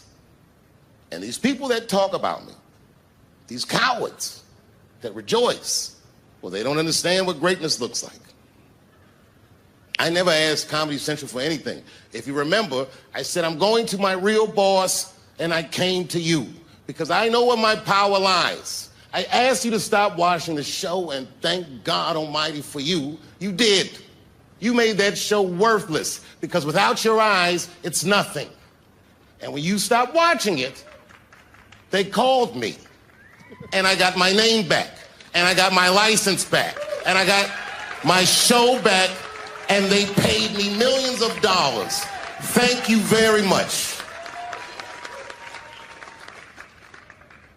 When I took 12 years off, and you put me right back on top when I came back, I couldn't thank you enough. You have kept me free. I have not had to do what so many of my colleagues have to do because of you. I have no idea what dicks taste like. This is a very important moment. I want to thank Ted Sarandos at Netflix, a CEO who had the courage to take my show off its platform at financial detriment to his company just because I asked him. And I want to thank Chris McCarthy of CBS Viacom. This guy is younger than me. And like most people younger than me, has an interest in making the past right and did something that was very courageous. And finally, after all these years, I can finally say to Comedy Central, it's been a pleasure doing business with you.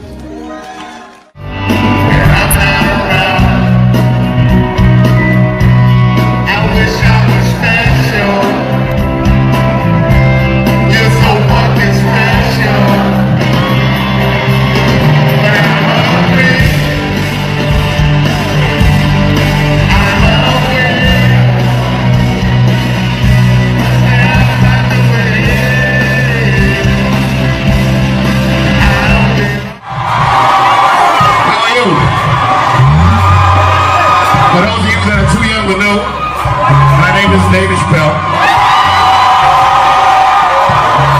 And it is my honor to be here tonight at Erykah Badu's birthday celebration. Because we are still moving. Why y'all stop playing? Keep going, keep going.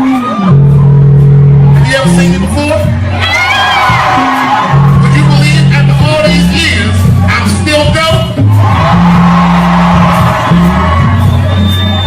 I'm not talking from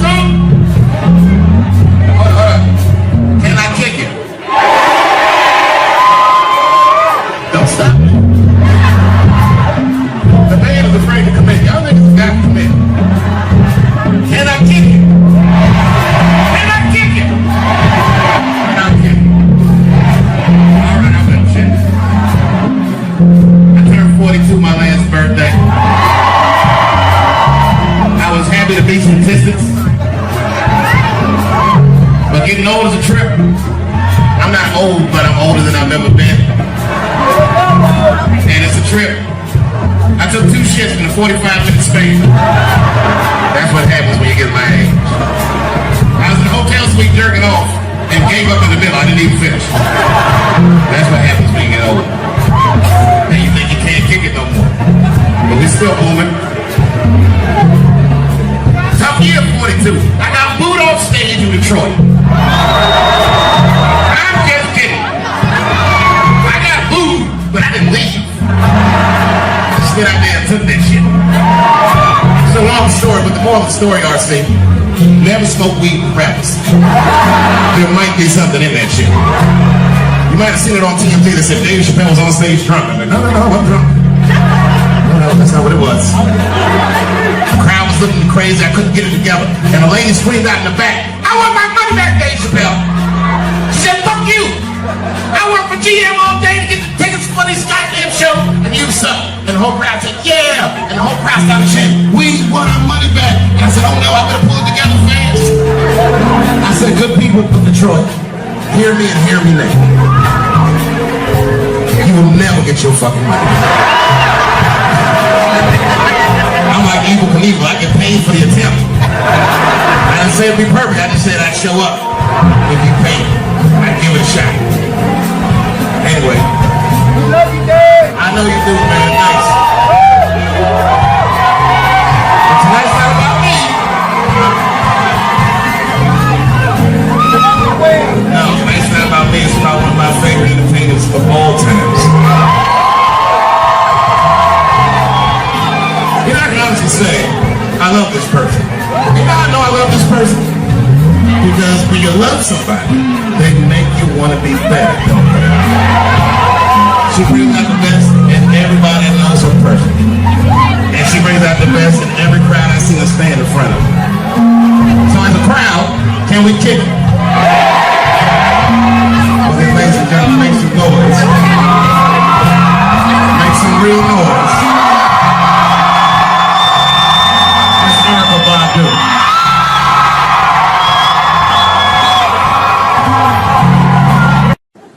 Gay people have a hard time doing that recently. Here we go. Here comes the deep water. No, recently I've noticed that. I noticed it with that Manny Pacquiao controversy. Yeah, no, it was now in the gay community's defense. Manny Pacquiao said some outlandish shit about gay people. Very, very not nice things that I won't repeat, but there was biblical verses and some analogies to animals. Wasn't a good look. Nike took his shoes immediately, which I thought was a little harsh. A little harsh. You know what I mean? Because he's just because he's Asian. You know what I mean? Fuck, you gonna take shoes off Asian dude to appease a gay dude? You know what I mean? No, you don't know what I mean. But Asian people kind of know what I mean. No? No Asians in the front? No? No, this is what I mean. Okay, look. Okay, you're an Asian dude. No, I say this with no disrespect. But we're all Americans, right? And we can agree that America has a huge body count all over the world. But nowhere more than Asia. Literally, if you look at history, recently, we have bombed the masculinity out of an entire continent. We dropped 2 atomic bombs on fucking Japan, and they've been drawing Hello Kitty and shit ever since. There's a lot of lady boys in the wake of our bombs. And I know these things because my wife is Asian. She's Filipino. All right, well, okay, so that explains it. Now you know why you see me at all those Filipino events. I'm out there picking up pussy. I'm dropping some off.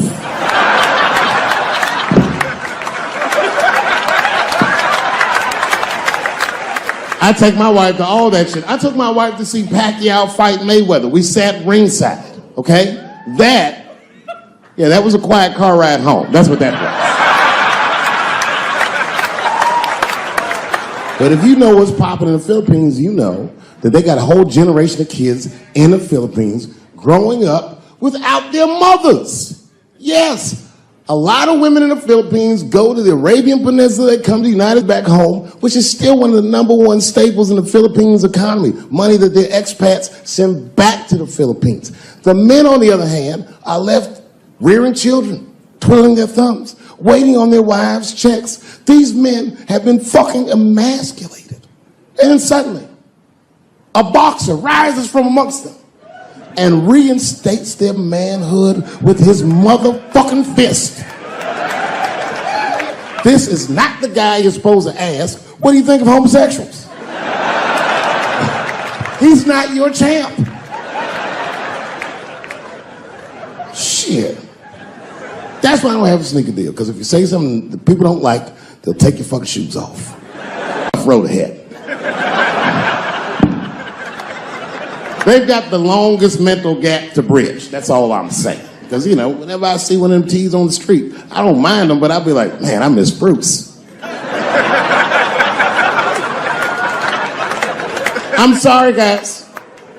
I'm 42. I remember Bruce Jenner. Before the Kardashians, before all that, this motherfucker was a white American superhero. It was amazing. He was beating Africans at track and field. We'd never seen anything like it. He was on my cereal box growing up. You know how much of that cereal I ate, nigga? I didn't know he was gonna do that.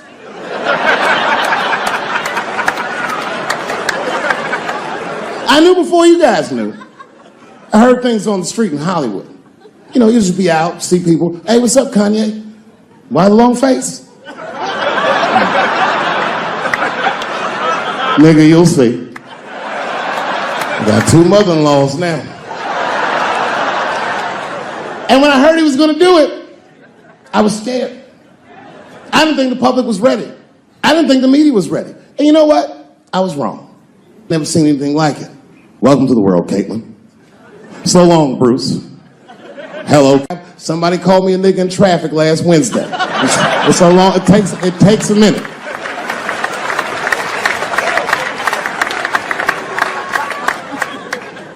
My wife's friend, Stuart, told me that. My wife has a lot of gay friends. Stuart's their leader. She has a lot of gay friends. And I don't like them.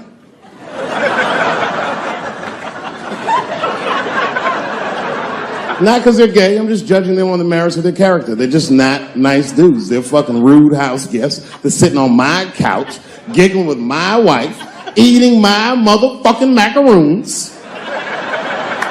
And I come in, they act like the party's over. Hey, Stuart, what's going on? This guy talks to me the way a cat would speak if a cat could talk.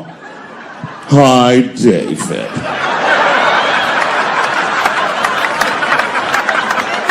Stuart, what's all the beef, man? What's going on? He always wants to have some kind of gay political argument. The last one was about a petition in federal court to take the words husband and wife out of the law. I said, well, why would you want those words out the law? He said, because it discriminates against same-sex couples. I was like, niggas, please save me the semantics. Just trust me, take your chips and get the fuck out of the casino. You're about to side, talk that over amongst yourselves, and whichever one of you is gayer, that's the wife.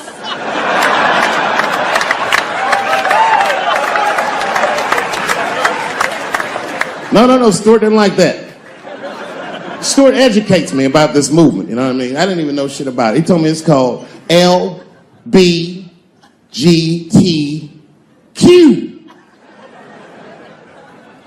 I was like, what the fuck is the Q? Does that even make sense, Q? Turns out Q was like the vowels. That shit is sometimes Y. It's for gay dudes that don't really know they're gay. You know what I mean? Like prison fags who are like, well, I'm not gay, nigga. I'm just sucking these dicks to pass the time. I'm not G, I'm Q. Ugh.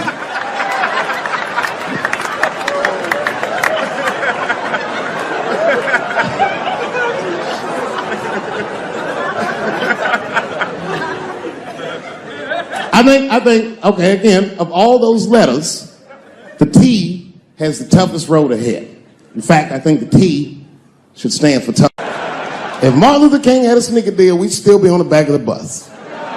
They always true, the Nike exec would come up, hi, Martin, we need you to tone down the talk of civil rights and blacks being humans. It's upsetting our southern distributors. But I don't understand. I thought that's why I had a sneaker deal in the first place. Not quite. Really, it's a walking shoe, and we like the marching, but try to understand. Fuck that shit. You know, I get it though. I understand why gay people are mad, and I empathize. You know what? I'm just telling you, this is a black dude. I support your movement, but if you want to take some advice from a Negro, pace yourself. These things take a while. Just because they passed the law doesn't mean they're gonna like it. Brown versus Board of Education was in 1955. I was shocked. Is this happening? Wait a minute, is this a time in American history when an American can make a decision for themselves, and even though other Americans don't understand it, they'll support it and let this person live a happy life? Is this what's happening? If it is, then good for America. That's Dave Chappelle, the American. Although Dave Chappelle, the black American, he was a little jealous.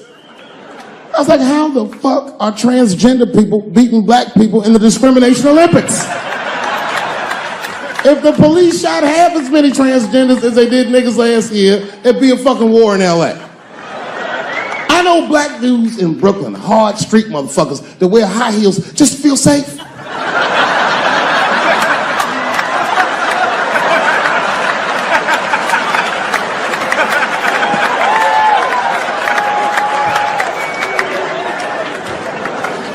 Transgenders are gangsters. I used to do business with a transgender in Hollywood. Man, everybody would be scared of her in the boardroom. She walk in there, newly minted woman, high heels, purse. Chip.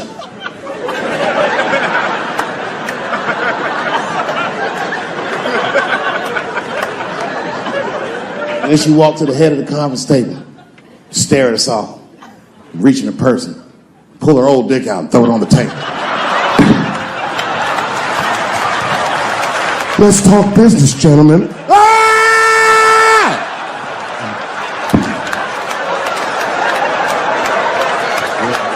Shit is scary as fuck. If your best friend pitched that to you, you'd be horrified. Yo, nigga, let's go to the hospital and cut our dicks off and make pussies out of them shits. What? Can't we just get matching jackets or tattoos or something? Sure, that's what you want to do? There's only one way to find out, nigga. Wu-Tang, bow, bow. Let's go to the club and trick niggas into fucking us, yeah. Oh, buddy, I'm in trouble now.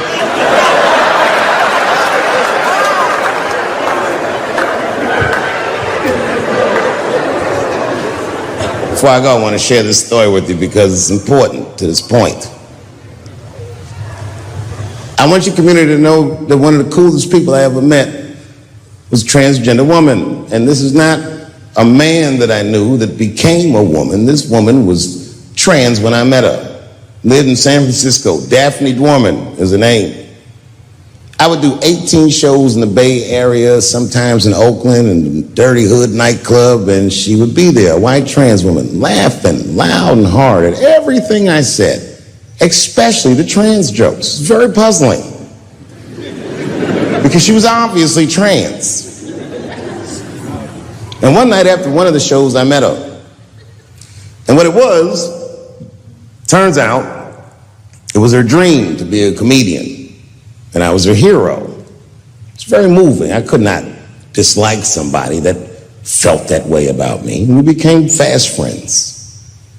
And when I made that special Sticks and Stones, right as it was coming out, I happened to be in San Francisco and I wanted to do a show, but I needed an opening act. And I remembered that trans woman I had met. So I called her on the phone. And I called her myself. I said, hey, Daphne, this is Dave Chappelle. She couldn't believe it. And I go, I'm in San Francisco. And then she started saying a bunch of wild stuff. I was like, relax now. I don't want any pussy. I was, I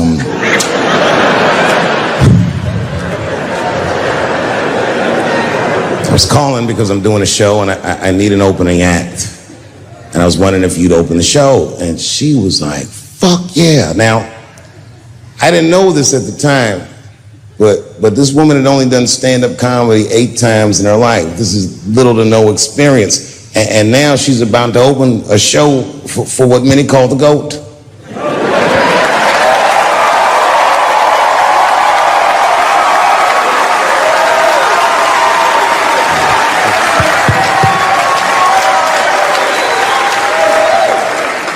She's an amateur in stature, but in practice, she was very professional. She showed up early, which is something I appreciate because I like people to be on time. She was dressed to the motherfucking nines. I mean, I'm transphobic, and even I was like, you look nice.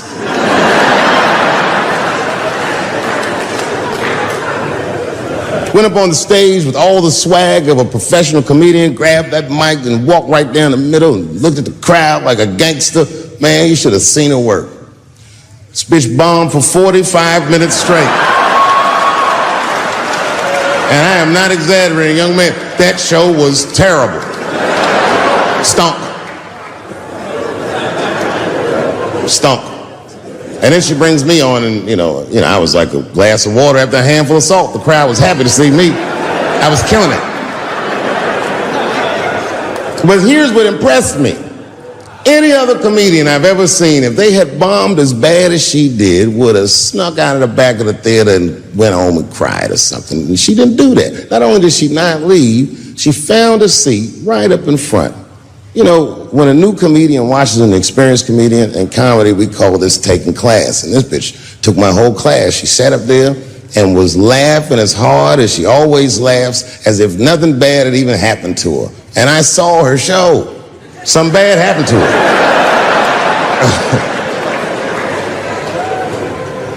She was drunk. So she starts talking to me while I'm on stage. But the way a person would talk to a television when they were alone. She's talking to me like that. That didn't bother me because I knew her. But the crowd didn't like that shit at all because she sucked.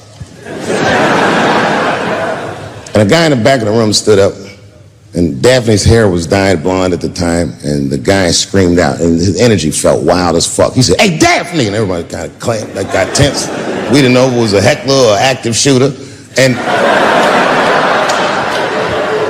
he said, "Does the carpet match the drapes?"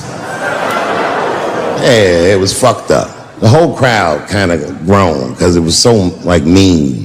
Everybody groaned except for Daphne. She kind of laughed, which was weird. And then she didn't even look all the way back. She said, "Sir, I don't have carpets. I have hardwood floors." Just like that. Just like that. And boy, when she said that shit, it blew the roof off the place. Cut through all the tension. With that one joke, she made up for 45 minutes of a stinker of a show. And after that, she could do no wrong. And I kept on rocking. She kept on talking to me. And then the show became something cooler than a show. It became like a conversation between a black man and a white trans woman, and we started getting to the bottom of shit. All them questions that you think about that you'd be afraid to ask, I was just asking them, and she was answering them, and her answers were funny as shit. The crowd was falling out of their chairs. And at the end of the show, I go, "Oh, Daphne," I said, "Well, that was fun." I go, "I love you to death, but I have no fucking idea what you're talking about." The whole crowd laughed, except for Daphne. Now she looks at me like I'm not her friend anymore. Like I'm something bigger than me, like I'm the whole world and a guy. And she said, "I don't need you to understand me." I said, "What?" She said, "I just need you to believe," just like this, she goes, "that I'm having a human experience." And when she said it, the whole crowd kind of gasped. And I gave it a Fight Club look. I said, "I believe you, bitch." Because she didn't say anything about pronouns. She didn't say anything about me being in trouble. She said, "Just believe I'm a person and I'm going through it." And oh, I believe you because it takes one to know one.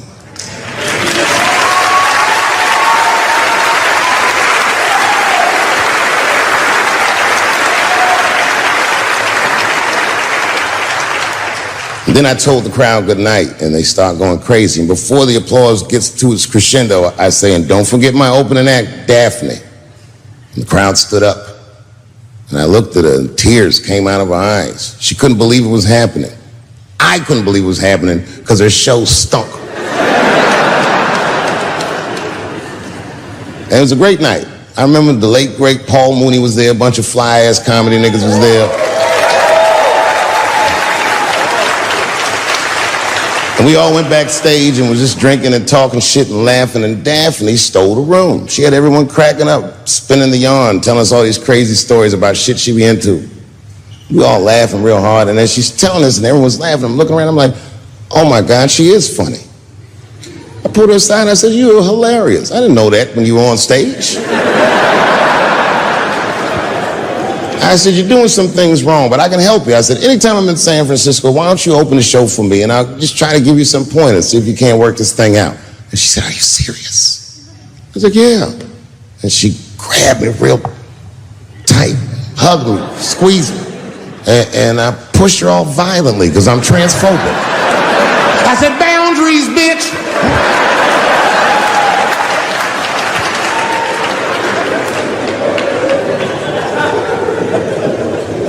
When Sticks and Stones came out, a lot of people in the trans community were furious with me, and apparently they dragged me on Twitter. I don't give a fuck, because Twitter's not a real place.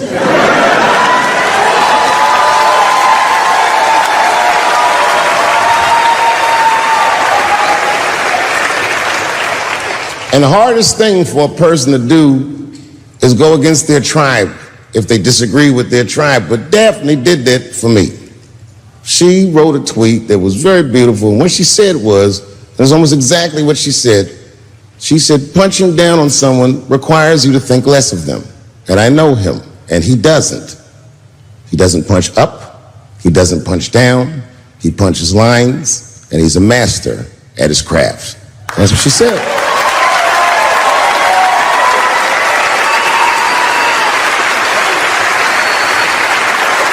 Beautiful tweet. Beautiful friend. It took a lot of heart to defend me like that.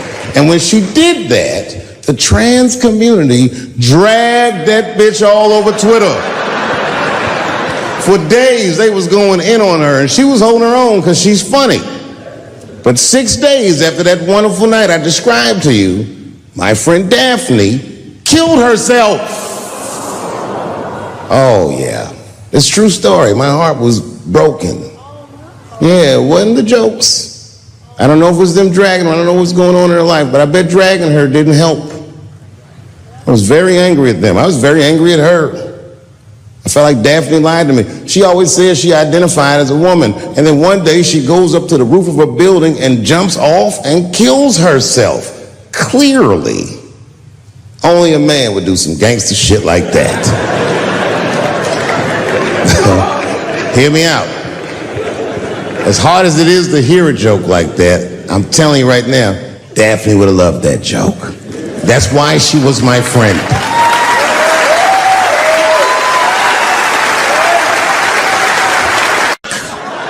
Sugar, water, purple. That's the ingredient, sugar, water, and of course, purple. It's too fucking much. I got a lot of things to talk about tonight. First of all, I've stopped smoking weed. With black people, you didn't let me finish, motherfuckers. God damn. I'm sorry, black people, to break the news so publicly, but I can't smoke with you anymore. Every time I smoke weed with my black friends, all you talk about is your trials and tribulations. I'm sick of that shit. I got my own problems. Nigga, it's a waste of weed. I'm smoking weed to run away from my problems, not take on yours. From now on, I smoke weed exclusively with white people. Calm down, motherfuckers. You win by default. You got good weed conversation. All white people talk about when they get high is other times that they got high. I can listen to that shit all night. Dude, remember at Frank's last week? It's fucking smashed, man. And catalogs everything they drink. 2 shots of Jaeger, tequila, 4 bong hits, man, beer, cheeseburger. That shit is great. The only bad part is you cannot pass out around white people. Every time white dudes pass out around each other, they always do some borderline gay shit when the guy's asleep. Frank fell asleep, so we stuck a carrot in his ass and put shaving cream on his balls. Why, motherfucker? Why would you do that to a friend of yours? He trusted you enough to sleep around you. You gonna put a carrot in his ass? Is that nice? I tell you right now, if I put a carrot in a black dude's ass, a nigga will kill you when he wakes up for some shit like that. That is an automatic death sentence on the street. It's a rap for you. I'm gonna kill that motherfucker. I thought y'all was friends, baby. What happened? I fell asleep at his house, right? We was drinking, and I fell asleep at his house, and while I was sleeping, right? I'm just gonna kill that motherfucker, all right? That's all you need to know. And fuck carrots. But everybody's getting along. I see that shit. I see it all around. Blacks and whites don't fight so much. You know who don't have no beef with anybody is Asian people. I see how y'all be doing. Y'all just lay in the cut.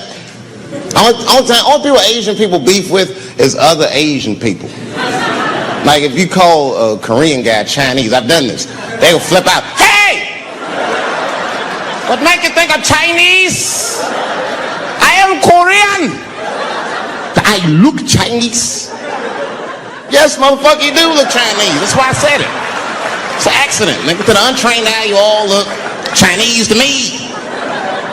It's a mistake. I'm not trying to offend you. Some people say all black people look alike. We don't get bent out of shape. We normally just call those people police. Okay?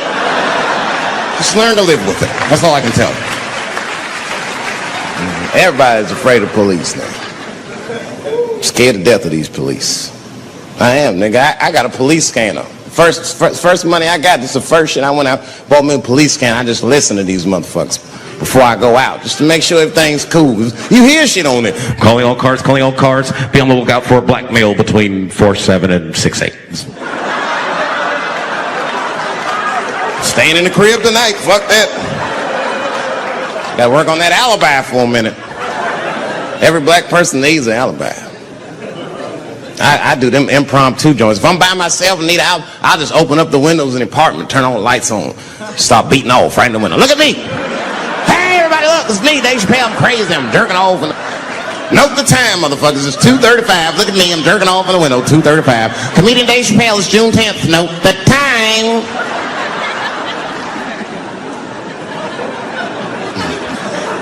That shit could save my life. Officer David Chappelle couldn't have done that. I saw him in his window masturbating from 2:35 to 2:37. I'm certain of it. He was standing on a clock and holding a calendar and today's paper. Fuck, I need an alibi. I can't be no celebrity. This shit is just the worst. I'm seeing it. I see why stars are crazy now. These motherfuckers. I went to Disney World with my kids, which is a big deal for me. I don't get to see my kids so much. I do Chappelle show 20 hours a day. Sleep for like half an hour, raise my kids for 10, 20 minutes, and I go back to work. Now, this particular day, I got to hook up with the kids. We went to Disney World. Everybody at the park. Fucking everybody. Hey! I'm Rick James, bitch! Hey, I'm Rick James, bitch! It's like, hey, man, hey.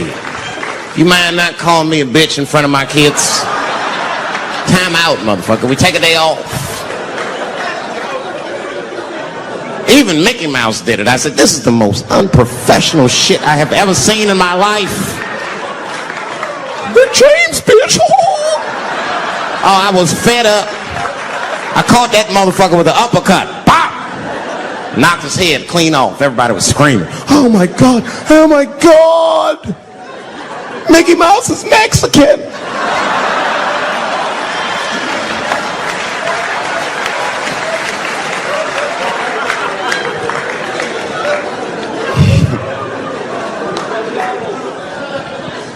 I had a terrible time in Disney World. Disney World is like a whole nother country anyway. They got their own currency. That shit is ridiculous. As soon as I check in the hotels, welcome to Disney World, Mr. Chappelle. Can we interest you in some Disney dollars? Nah, man, I'm cool. You can't buy weed and pussy with Disney dollars. Like, I'm on vacation. I like them greenbacks. I like them greenbacks. You know what I'm saying? It's the kind of money people spend. People is very particular about that. I saw that. That was one of the main stories from the war. Was the first big thing we did was they said, now that Iraq has been liberated, we have managed to take Saddam Hussein's face off of the money. And I'm not gonna lie, when that press conference came out, I was like choked up. I was actually proud to be an American, because that is a very subtle psychological nuance of oppression, to have a dictator on your money. And it's thoughtful to be able to take that motherfucker off for the goodwill of another person, right? But then I thought, well, if you could do that for Iraq, what about our money, man? Our money looked like baseball cards with slave owners on it. George Washington's the worst of the worst. Yes, I said it. You mythologize this motherfucker like he was the greatest dude, man. If I went back in time with a white person and we saw George Washington walking in front of our time machine, my white friend would probably be like, oh my God, Dave, look, there's George Washington. It's the father of this great nation. I'm gonna go shake his hand. I'd be on the other side like, run, nigga, George Washington. And we'd both be right. You like him because he wrote the Declaration of Independence and all that shit. We hold these truths to be self-evident. All men are created equal. Go get me a sandwich, nigger, or I'll kill you. Liberty, justice for all. Am I wrong? Am I wrong? Wait a minute, did he not own slaves? Didn't he own slaves? That's all I'm saying. I almost protested the war in the beginning. Almost. Until I saw what happened to them Dixie chicks. I said, fuck that. If they'll do that to 3 white women, they will tear my black ass to pieces. I don't want to hear that shit. Yeah, man, they would. But I'm like, for real, why you care so much what the Dixie chicks say? It's not like they political scientists or nothing. They just bitches that can sing good. You know what I mean? Stop worshiping celebrities so much. Just don't listen, don't pay attention. I remember right around September 11th, Ja Rule was on MTV. That's what they said. They said, we got Ja Rule on the phone. Let's see what Ja's thoughts are on this tragedy. Who gives a fuck what Ja Rule thinks at a time like this? Nigga, this is ridiculous. I don't want to dance. I'm scared to death. I want some answers that Ja Rule might not have right now. You think when bad shit happens to me, I'll be in the crib like, oh my God, this is terrible. Could somebody please find Ja Rule, get hold of this motherfucker so I can make sense of all this. Where is Ja?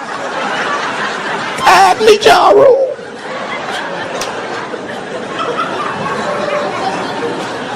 I don't even know why people listen to me. I'll say anything, nigga. I've done commercials for Coke and Pepsi. I don't give a fuck what comes out of my mouth. I just say what it takes. Whatever it takes, that's what I'm saying. If you want to know the truth, can't even taste the difference. Surprise! All I know was Pepsi paid me most recently, so tastes better. It's pretty much how the game goes. I'm just being real, man. There's too much goo-gagging over celebrities. People don't know what's fake and what's real anymore. That's why Bill Cosby got in trouble. Look what happened to Bill Cosby. Bill Cosby said some real shit, and the whole world freaked out on him. For what? For having an opinion? Just because he was selling pudding pops for the last 40 years, people forget that he's a nigga from Philly in the projects, and he might say some real shit from time to time. It's not that big of a deal. I spoke at my old high school, and I told them straight up, if you...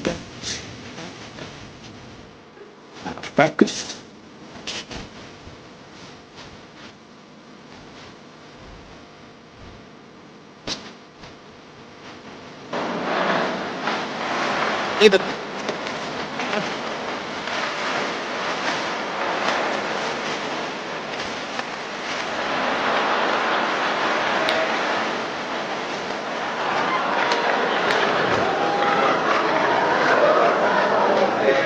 I just hope they listen.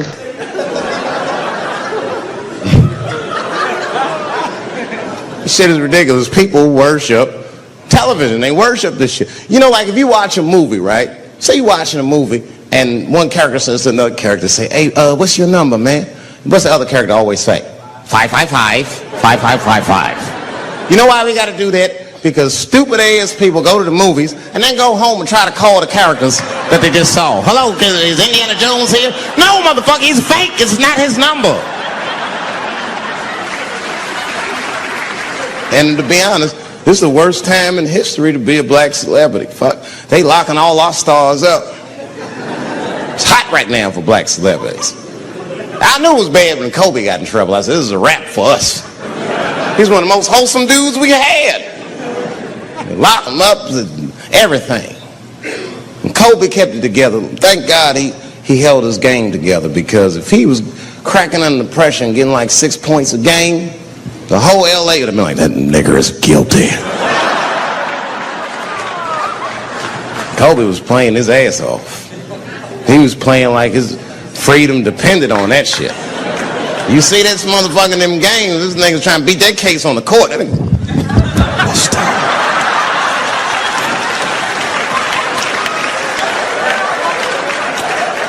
like the judge threw him the ball, like, play for your freedom.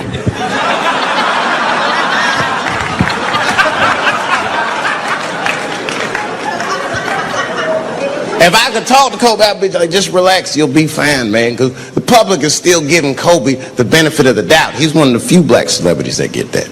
Not because he's a celebrity, more because, you know, the girl showed up with 8 different semens to the investigation. You can't do that. That's 7 too many. That's a lot of semen, man. This bitch got Noah's Ark in her panties. Like, what, you trying to recreate humanity or something? She's a collector. She got every unsolved mystery. The answer might be in this girl's paint. That's the first place I look. OJ's other glove is in there. Bigfoot's footprint. 3 CSI reruns is in that motherfucker. We got the most diabolical draws ever. Fuck being a celebrity. This is not the time to be a black star. They locking all our stars up. Black celebrities, this is a witch hunt for us, man. God damn it. It's all OJ's fault. Ever since OJ got away, white people have just been locking up our stars one by one. It's true. And it's not even OJ's fault. It's our fault. We celebrated too openly when OJ got acquitted. We should have been quiet about that shit. As soon as it's not guilty, niggas just damn. Oh, in your face, nigga, in your face. It hurts, don't it? It hurts. Burns, doesn't it, nigga? Ooh, that justice system burns, doesn't it? Welcome to my world, motherfucker, all that shit. White people wanted OJ's ass bad. City of LA spent over $12 million just trying that motherfucker. And the look on white people's face when he was acquitted, priceless. Priceless.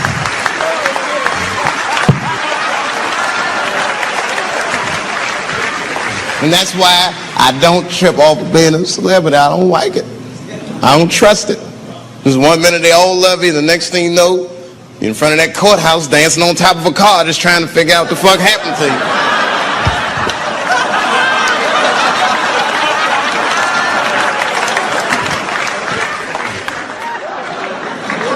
That's what I'm waiting for, because the timing of this Michael Jackson shit is what makes me doubt it. Every time there's wars going out of control, or the economy gets bad, or something is wrong with the world at large, it's always these moments in history that Michael Jackson will coincidentally jerk off a kid. This is getting a little ridiculous. Like, are you planning this shit? Do you have meetings? Michael, thank you for coming. As you know, Michael, the war has not been going as well as we expected. There's been a lot of hiccups, and the public is asking us a lot of questions, of course. And, well, Michael, there's no nice way to say this, and all I know how to do is be direct, so let me just be direct. We're going to need you to jerk off another child, Mike. I'm sorry. I am sorry. But it would really help out. Or maybe he did it. Who knows? Who knows? That's the thing. That's what I wanted to say. Who knows? Who the fuck knows? Mike, God, and this little boy know. That's about it. It's about it. The only reason that I can even talk about this shit is because everybody's speculating. They all think he did it. And I don't think he did it. I'm alone in this. I don't think he did it. I'm not going to say I don't think he did it. That's too strong.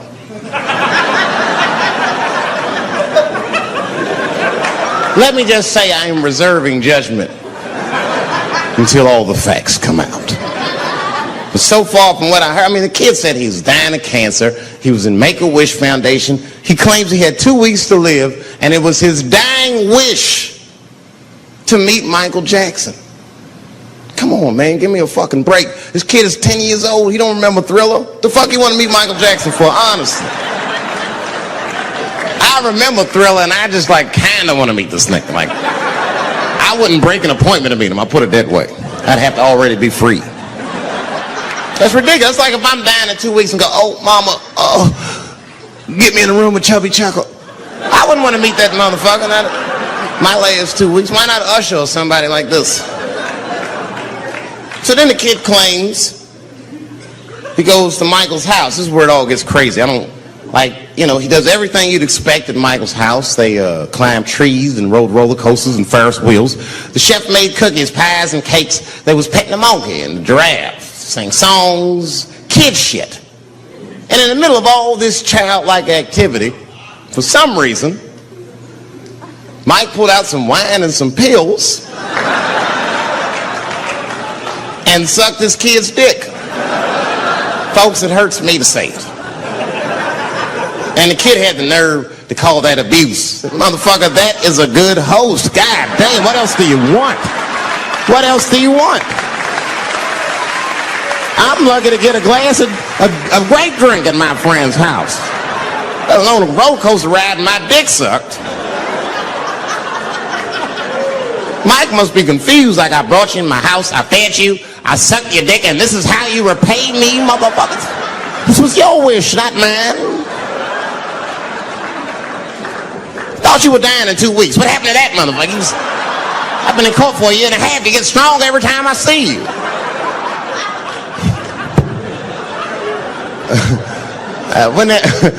This is fucked up. I shouldn't even say this fuck. Wouldn't it be some ironic shit if they found out through this case that the cure for cancer was Michael Jackson sucking your dick somehow?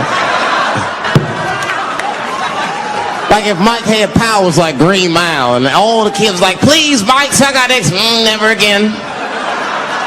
He didn't appreciate it. Can we at least study your saliva? Please, Mike.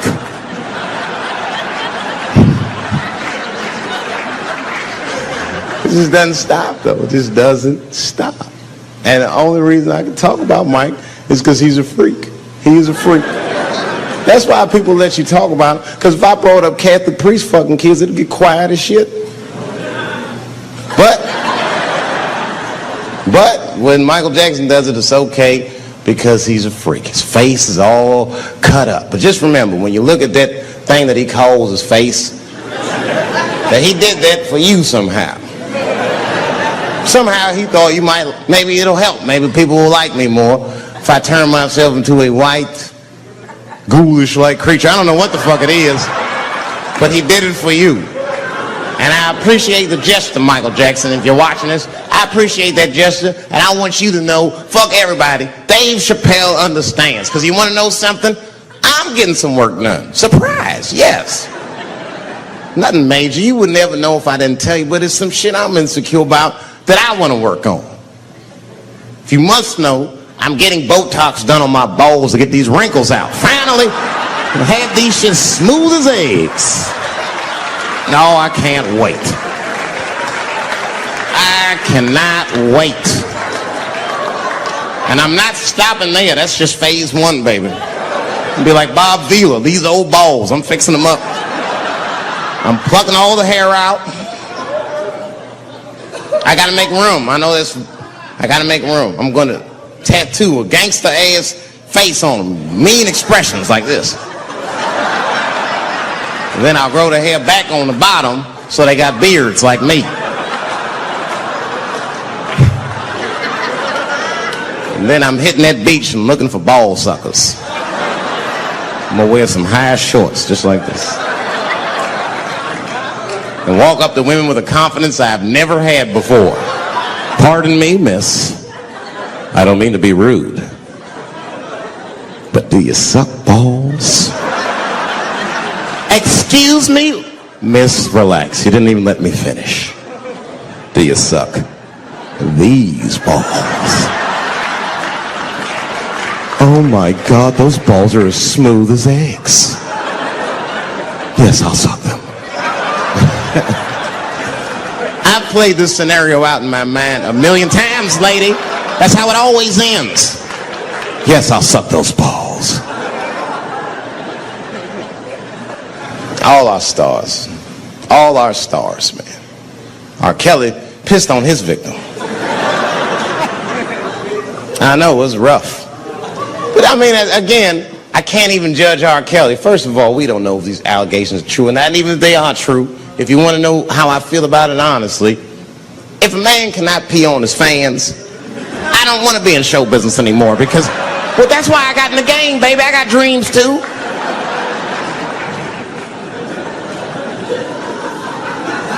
You guys are confusing the issue. While you guys are busy worrying about if R. Kelly even peed on this girl or not, you're not asking yourself the real question that America needs to decide once and for all. And that question is, how old is 15 really? Oh, that's a good question. That's a good question. I'm not saying that a person is as smart as they're going to be at 15. That's not what I'm saying, man. But I am saying 15 to me is old enough to decide whether or not you want to be pissed on. I mean, that's me. If you can't make a decision like that by the time you're 15, then just give up, motherfucker, because life is way harder than that. I make tougher decisions all the time. If you don't want to get pissed on, just get the fuck out of the way. It's not even a decision. If I start peeing on the front row, they're not going to have to calculate and think, oh, how do I feel about this? Am I okay with it? They just move.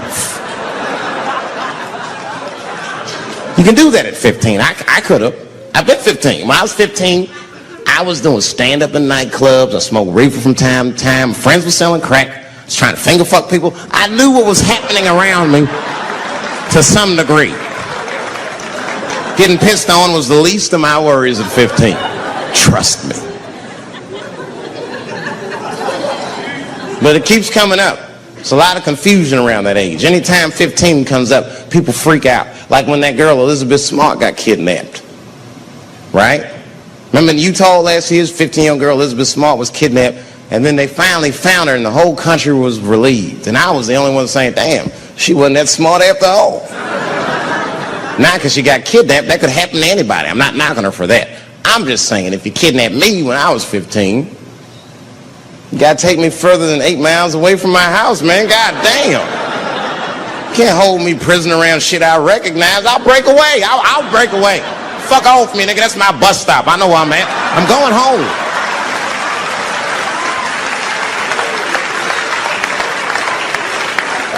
She was missing for 6 months, 8 miles away from my house. That's 2 exits, man. That's nothing. And while she was missing, during this half a year that this girl is missing, there's a 7-year-old black girl gets kidnapped in Philadelphia. Nobody knows her name. They might have talked about it 2 or 3 times on the news, but she should have been the top story because she chewed through the ropes and had both of these motherfuckers in jail in 45 minutes flat. 7 years old. I'm not making this up. These 2 crackheads kidnapped her and took her back to the crack house and tied her up. And then they left her. The crackheads, they got to make moves. Crack, smoke, chocolate to eat. These motherfuckers made moves. It was out. But as soon as they left, this little girl got the nib on. She was kidnapped at 4 o'clock and at home watching herself on the news at 5:30. That shit is crazy. That's a news story. That is a news story. Now, meanwhile, in Utah, 15-year-old Elizabeth Smart's captors left her alone too. And they didn't even tie her up because they're hillbillies. They just bounced. Don't try to escape, bitch, or we'll kill you. Be right back. They leave. And she's 15 sitting in the house by herself. How am I going to get out of this? Come on, Elizabeth, think. Think, Elizabeth, how am I going to get out of here? Why don't you just open the fucking door and go outside? Have you thought about that? Do you have a quarter? Do you know your phone number? You're 15, bitch, run. Stop thinking and stop making moves. I know I sound mean, and I know what the people are thinking when I'm saying this. Dave, she is only 15. All right, but that's the discrepancy, because when you talk about a little girl like Elizabeth Smart, then the country feels like 15 is so young and so innocent. On the flip side, here comes 15 again. Now we talking about a 15-year-old black kid in Florida. This black kid accidentally killed his neighbor when he was practicing wrestling moves that he saw on TV. Now, was he a kid? No. They gave him life. They always try our 15-year-olds as adults. The Snicker knew what he was doing. It's a goddamn pile driver. If this kid gets on the ropes, there's no stopping him. You'd have to send the Rock to arrest him. And they gave a 15-year-old boy life in jail. If you think that it's okay to give him life in jail, then it should be legal to pee on him. That's all I'm saying. You got to make up your mind across the board how old 15 actually is. That's all I'm saying. So I'm going to tell you right now, if somebody comes in here and puts a gun in my head and says, Chappelle, you got a choice to make. You're either going to jail for a month or we'll let you go, but you got to let R. Kelly pee on you. I'm not hesitating. Bring in R. Kelly and tell him to stay away from my ass. I'd rather get pissed on the outside than fucked in the butt on the inside, son. I can't go to jail with some smooth Botox balls and think everything's going to be all right. It's not that kind of place. Take my chance with that piss. Piss will wash off with a 10-minute shower, I'm certain of it. There's piss coming right out. What can I do? They're going to put me in jail. Society's changing rapidly. Can't smoke indoors. What the fuck is that all about? I got kicked out of titty bar for smoke. No, that shit was ridiculous. The stripper did it. The stripper came up like, your smoking is a health risk for me. I don't want to work in this kind of environment. Spit you have your gonorrhea-infested pussy in my face. You started it.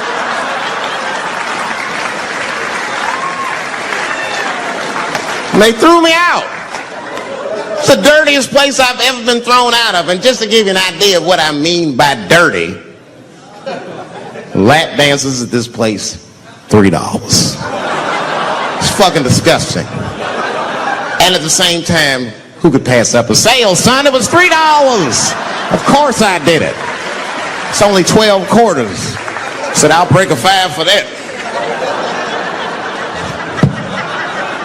I've never seen somebody work this hard for $3. This lady must have been a throwback to the Great Depression. She was all over me. It's the first time I ever told a stripper to get off of me. All right.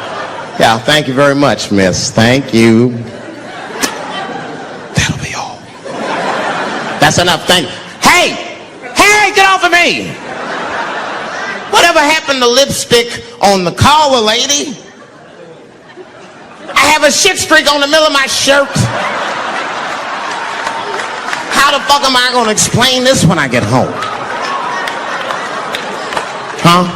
Oh, no, baby, me and Bob were playing basketball, and Bob dunked on me, was hanging on the rim, and his pants fell down. I was checking him close. I think he's swinging, and his butt cheeks might have... his butt cheeks, I think, caught my shirt. I don't know why I was playing ball in my dress shirt. I just was. It was midnight. I don't know. What the fuck? Just let me think. That's when you know a guy's lying if you say shit like that. Hold on, just let me think. We may have said that to you. Hold on, just let me think for a minute. Can I think?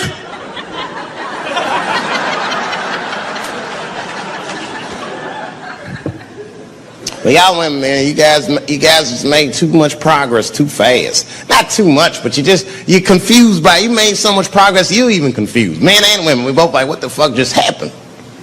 Because women got all this money now, but they still like women. Like, oh, you never take me anywhere anymore. And a dude be thinking, bitch, you got more money than me, you never take me anywhere anymore.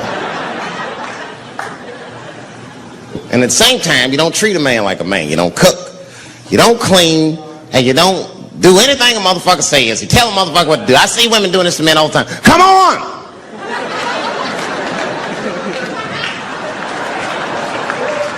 No man wants that shit. So when anybody that tell me what to do that much, you gotta work with me. Like if it makes a man feel like a man to watch the game, then just let him sit there and watch the game for a minute. And if he happens to look over at you while he's watching the game, don't look at him all mean and make him feel guilty about watching it. Just pick up your own titty and suck it. Just try it out.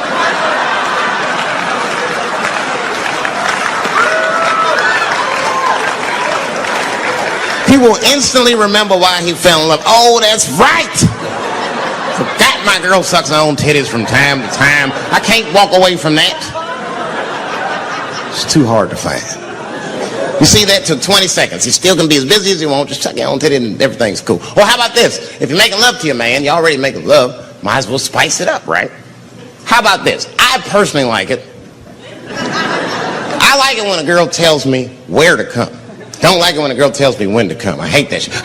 Don't come yet. Oh, bitch, all these rules.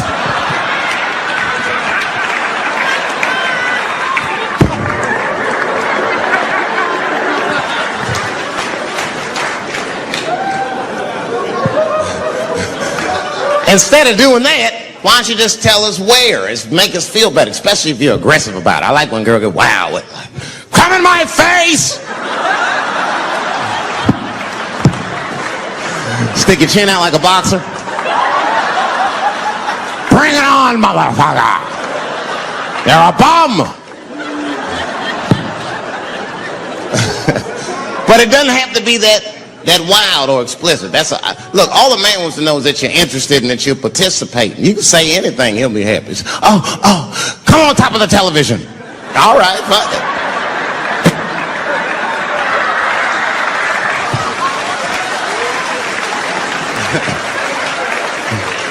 The weirder the place, the better. Oh, come in my fishbowl. Damn, the fishbowl.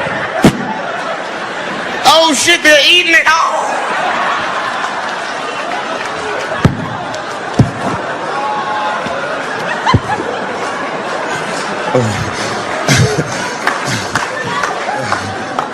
Fish love it when I come over. Oh, it's that guy. We're having chicken tonight.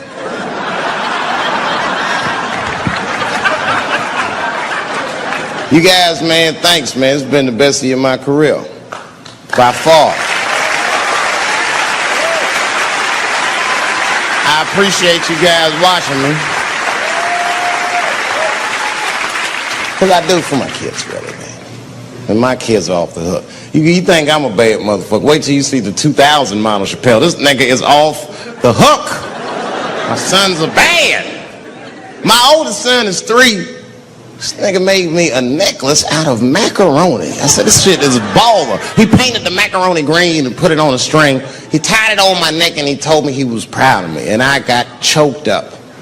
And he thought I was sad. That's how smart he was. He says, are you sad, Daddy? And I said, no, I'm not sad. You're too young to understand this, son. But this is fucking crazy. You used to live in my balls, man. Now you making jewelry out of macaroni. You a bad motherfucker. Long live Chappelle's.